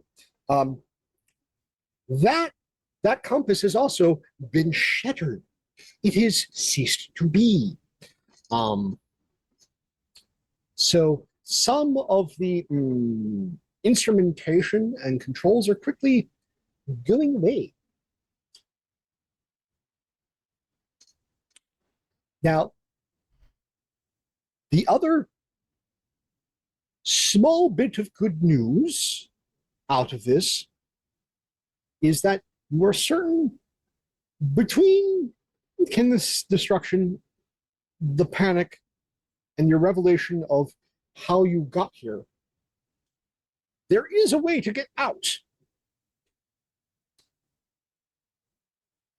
You don't know if you'll all survive it. You have to crash the train.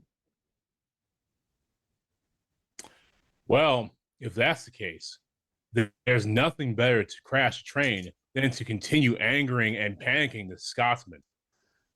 So,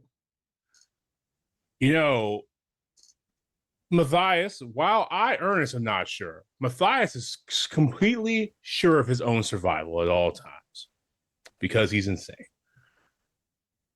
So what Matthias says is, "Oh, damn it, Kenneth, it's coming."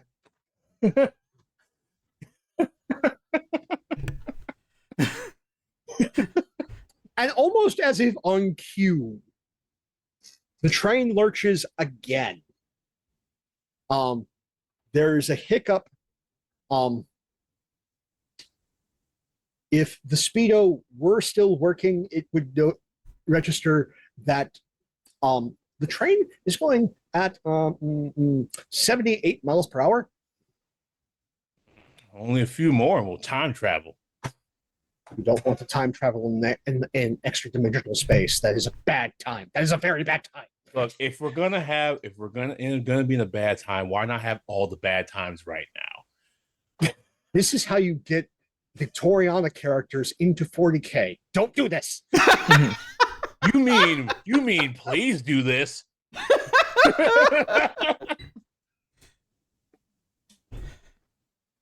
And I think because this is extremely reckless, so unless someone stops him, which is possible, there are people here who can stop him. Ain't me. He's going to spin around, and I'm not sure. I should have looked up, and this is on me. I should have looked up appropriate 1930s swears for this. But the good news is you're Scottish.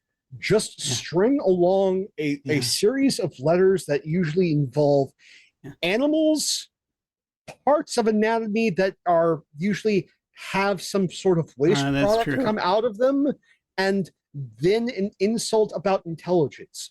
That is the Scottish formula, and it has worked for centuries. And so he's gonna. Well, I know one Celtic, so he'll. I know a tiny bit of Celtic, so he'll turn around. He'll spin around on when Matthias says, "It's coming," and he's just wielding his hammer. Totally nonsensical. He's going to start stalking the other direction towards it, and just be like, and just be like, "Puck him a horn, you son of a dead cannonball!" And he's gonna start heading in. He's gonna head in that direction, intent on just hitting the Eldritch Horror with a hammer, which is, I feel as though, is not going to do much. Go ahead and give me an athletics check real quick. Okay. I am checking the amount of flailing you're doing. Oh, okay. Good. I'll spend 2.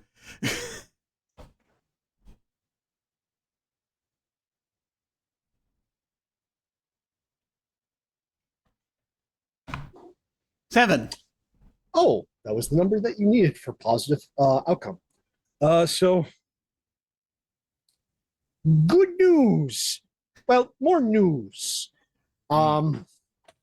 This is, as you are turning around, stalking, rushing out, the hammer gets caught on, like, the whistle pole. Oh. The whistle blows. Kenneth is going forward.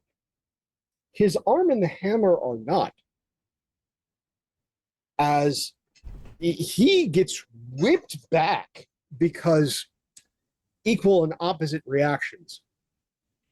And all of the weight, breadth, anger of Kenneth swings back like a pendulum, and into the entire control panel as Matthias, you have set this up for a literally mad Scotsman to go bananas, and are out of the way of this now cannonballing destructive Scotsman, hitting the entire control regalia for this engine. I have further news. We have now hit a very specific section of tonight's events. Uh-oh is the right phrase. All the world a spell, even raging Scotsman. I want you to do something rather strange. I would like for all of you to bet me some health.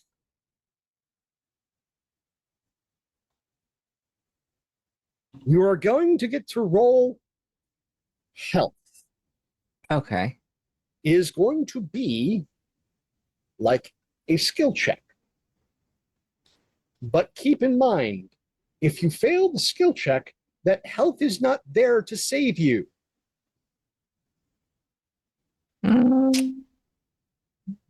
So this is press your luck.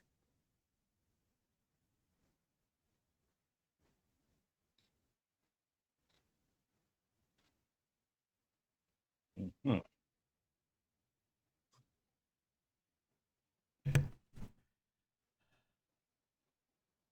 I've got 10. I'll spend 3. Okay. I am the party's only beat stick, so I figure if anyone has it to spare. Let's see what happens. Indeed. 9. I have 6. I think in the meta of Matthias's mind, I'll spend 5. Okay. I have 7, so I'll spend. You know what? I'll spend 4. Okay. Let's see how this goes. You know what? What is the nature of this wager? This is you surviving an extra-dimensional train crash from the engine car. Okay.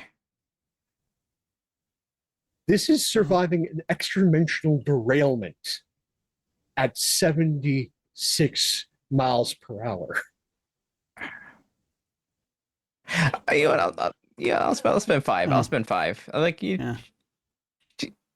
Hello, I think you're muted.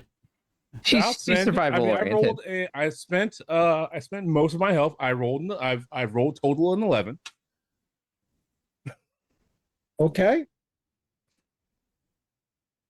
And let's see what Lillian gets. 8. Okay. So now I get to roll.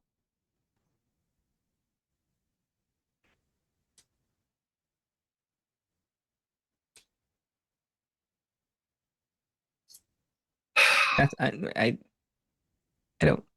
So after all that, each of you only take 1 damage. Oh Jesus! Oh, I don't know. Ooh. All right. That's It still, is never that's still okay. not great. It's still not great. Is Nev okay? Nev is alive. Okay. Oh, good. She is very badly bruised. Oh, no. Oh. The funny thing is, like, you experience going topsy-turvy, rolling over, banging into each other, into parts of the engine. There is cacophony of sound, light, the taste of blood in one's mouth.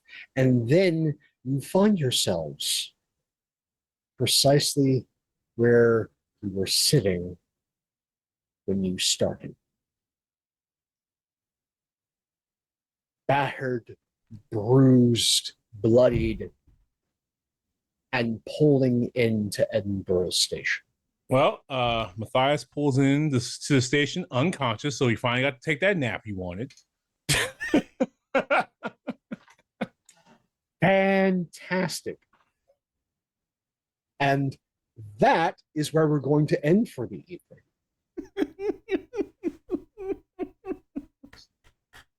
It's great because the other two are gonna get the, and then the rest of us will be like, or at least Lynn's gonna be like, fuck this. They get to experience an entire other problem. But they're gonna have fun. That's what they're. That's like. To be honest, Matthias is the only one that is having fun. The other two hate this. Oh yeah, Matthias is yeah. having The a great passion. time. Oh, no. Like, Nev now, like, is associating Matthias with everything bad about existence. Thinks Lillian's a cad, but at least she's like normal human cad. Like that's like criminal adjacent. She knows what kind of person like Lily. Yeah. Like it's like something you can Yeah. deal with. You can deal with that. Yeah. That's someone you can. Lily Like, can deal with. there's like- familiarity. Whatever Yeah. the hell that Matthias is completely that bash it. that is 3 levels beyond what she is willing to deal with. Yeah. I think that because during character creation, I was gifted with some extra levels of occult. I don't think a person can withstand knowing 11 dots of occult worth of anything and be okay and be normal. I think Fair. Lillian is a similar space that Nev is at this point, because I think Lillian plays it like pretty conservatively with the stuff that the rest of her associates will just like smash their face into. To Lillian, this is like, if I'm going to be selling grenades, I'm not going to just throw it on the ground next to me to see what it feels like. Yeah, She's not used to this. Lillian has experienced the splash zone. Yeah. She's aware that she hates the splash zone. She hates it. This is why she has the rest of you like be closer to the splash. That's why she didn't want to go upstairs. Yeah. Well, Lillian knows better, and now she knows that she knows better. Yeah. Don't think a guy can know as much as he knows and be normal. Never again. It's fair. You and Evie both are like, you are like this in the boat to hell.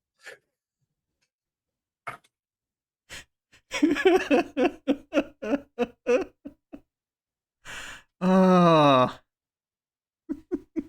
But yes, that is where we're ending tonight with just one quick little stinger. Because again, Danielle, Celeste, love you both. Understand that life happens.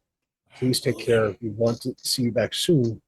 But the thing is, we noticed that Matthias's mental guest wasn't home with where ever they ended up. And this is after the laser light show that is happening in the car behind. There is just a very distinctive, proper, demonic British voice with precisely within the heads of the two sitting in that car. Bloody fuck. And that is where we'll pick up. Ah, excellent. Good. Well, this has been awesome. I will say once again, just talking to the audience for a moment, that yes, the splash zone can be very fun. If you are wearing the appropriate protection, at least. You know, one has to see. Sheepskin condoms, DIY, and now protection. I mean, you know. Oh, that's fair. Yeah, it's important. It's important to it's important, just, you know. But I just sort of say things. I don't catch all the references that I make. That's a different part of my brain's job. But in any case, like I said a while ago, I can see the gutter from here. I just don't live there. But in the meantime, hey, how's it going? We're going to go ahead then and go around and do our outros. Folks, please feel free to tell folks where they can find you, and give any final thoughts you have this session about this session and what have you. And we start once again with our keeper, Pope. Hey everybody, Pope here. Pope will build over on Blue Sky and start playing games. GM and storyteller for hire. I have had an absolute blast this evening, getting to, again, one of the things that I have said to these folks numerous times specifically about this campaign is everything is canon, not everything is true. And getting to have a 1931 train car version of Langoliers was an absolute delight. I'm And it goes to show beg, borrow, steal. Those are storyteller words to live by. If you want to experience some of this with me and collaborate with me, please hit me up over on Start Playing Games. Have a number of stories on offer. We have 2 for the original 40K story, one for Exalted First Ed headed in the West that is on bi-weekly on Saturday afternoons. That's brand spanking new. And then starting up a Urban Shadows game, which would be on Sunday afternoons at 2:30 p.m. Eastern. Already have 2 amazing storytellers as a part of that. So I am super psyched about it. There are 3 slots left for that. But get them while they're hot. We'll be having the first of the session zeros on the 23rd. So please get in quick. Don't want to miss out on that, especially with those 2. There's already a preview of a very tortured but very calculating vampire. I know of one of the characters, and I am chomping at the bit to see what everyone else gets into. But thank you all for being here. We're live VOD YouTube stories, nothing without audience. You're much part of this as we are. Take care of yourselves, one another, and remember, be kind to your kind, not just in the physical way, but in the mental way. Give yourself grace and pause. Never stop fighting. See you soon, everybody. Absolutely, absolutely. This was just glorious this evening. Now we will head over to Lynn. Hey, oh god, this is so much fun. I enjoyed having Lillian not being anywhere near her comfort zone of things, and she will never tell. She will never tell Matthias, but there's a little bit of respect in there somewhere. It's very deep down. It might make things worse. She might bully harder, now. So it might not make anything better. Don't bully Matthias, he'll like it.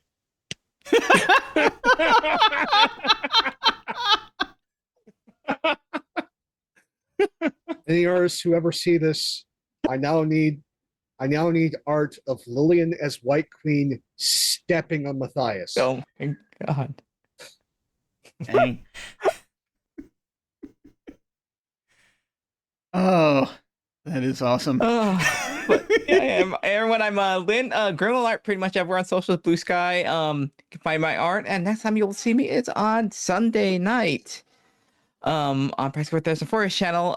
We're at 4 Become 1. We are beginning our Greyhawk short campaign, and I get to play a cleric that is basically a perpetual stew made manifest as a person. It's a little odd, and it's been fun so far. We're right outside the gates, and we saved a scholar, and can't wait to see what happens next with that. Cool. Yes, I got to see the character intros and some of the first session for that, where everyone was together, and it's really awesome. So folks should definitely go and check that out. Prax is in chat right now, so you can just click on that and go, and you'll be over there and know where it is, so that you can you can then go there if you want. So that's a lot of fun. Do check that out. Now we will head over to Hollow.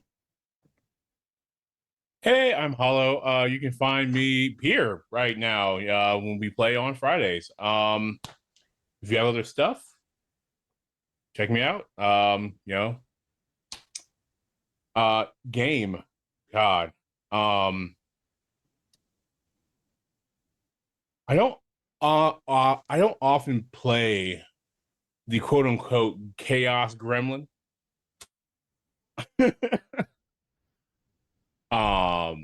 But shit, here I am.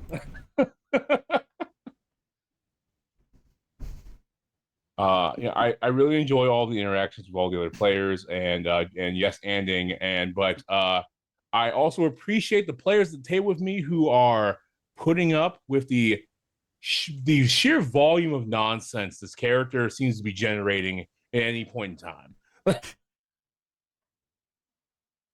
So good. Yeah, I think something that I loved about this session is that so normally with like the full table, normally I've noted that so Kenneth and Lillian have interacted a little bit, and they're kind of they're kind of a little chummy at least, so they kind of get along okay at least, because they sort of understand each other to an extent. But then we don't normally get to bounce off of Matthias as directly as we got to tonight. And it was just beautiful. And then we confirm why we don't.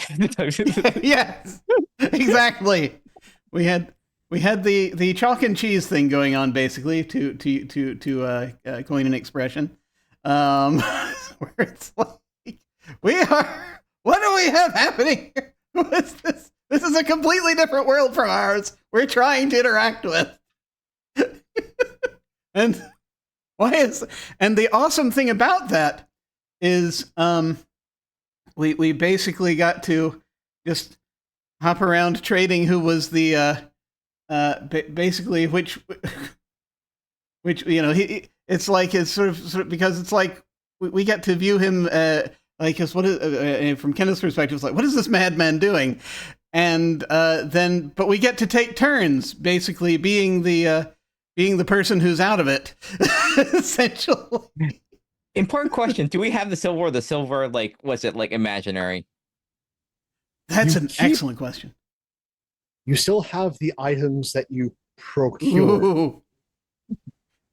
We get back. We're gonna sell some extra dimensional caviar. Mm-hmm. I also really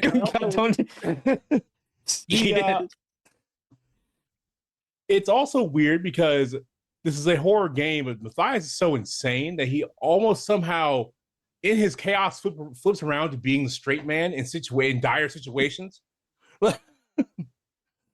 which is odd.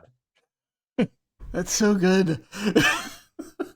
It is beautiful and exceptionally British, and for which I appreciate all of you, like, just embracing. So good, so good. Well, that leaves me. Who am I? Great question. I rarely know, but at the moment I'm Jim Ryan. You can find me at OtherDoc on Twitch, YouTube, and most social media platforms. Wherever I'm not OtherDoc, I'm Jim Yes That Jim. My website is jimyesthatjim.com, where you can find my Geek Observation podcast and links to my various other podcasts, audio dramas, writings, and such. Down below, if you're watching live on Twitch, you can access my website, social media links, YouTube channel, and various other things. So between now and next Friday, this is all I have planned currently. I'll probably be hopping in and playing video games at some point, probably Frostpunk, because I cannot escape it. It lives rent-free in my head, and I'm working my way through the DLC for it before I move to Frostpunk 2. So there's that, and I'm waiting for the right time for my mood to align properly to get back to Age of Empires. We're almost there, I think. And other adventure games and things. Sadly, as we speak, unfortunately, there has been a sale on a number of adventure games on a couple of the big sites. And so I've been visiting there and opening many tabs and being like, do I want this? Let's compare the prices on the different sites and decide which. I've already bought a few because the deadlines were like yesterday, but there are a few more days left for some of the deadlines and some of the other ones. There are a lot of adventure games currently in that genre that are very low prices right now as I speak. So it's a horrible, horrible temptation. Who knows what's going to happen?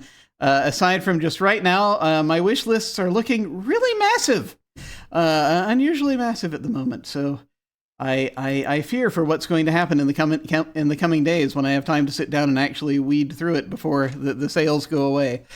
But In any case, that's just a thing. So there may be a bit more adventure games coming on the channel, is what I'm saying.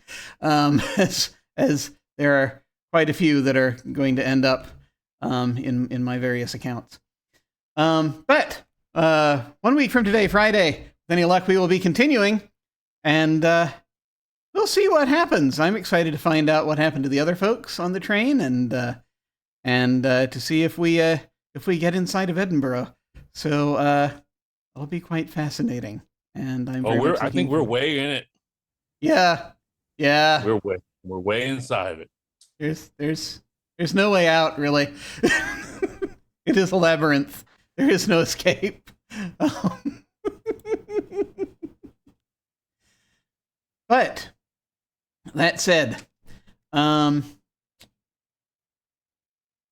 see. I think that's everything I had to mention. So, thank you all so much for watching. When we hit the end card, I'm probably going to send a raid over to somebody. I haven't had time to properly look up and down, but I see a few folks are existing right now online that I'm going to check out and see if we can raid.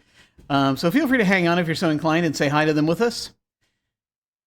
In the meantime, folks, just please remember that you are unique, and this is wonderful because variety is very important. You matter. Please remember to take care of yourselves, and remember you can absolutely give yourselves grace when you need to. Take care, and we will catch you next time. Farewell.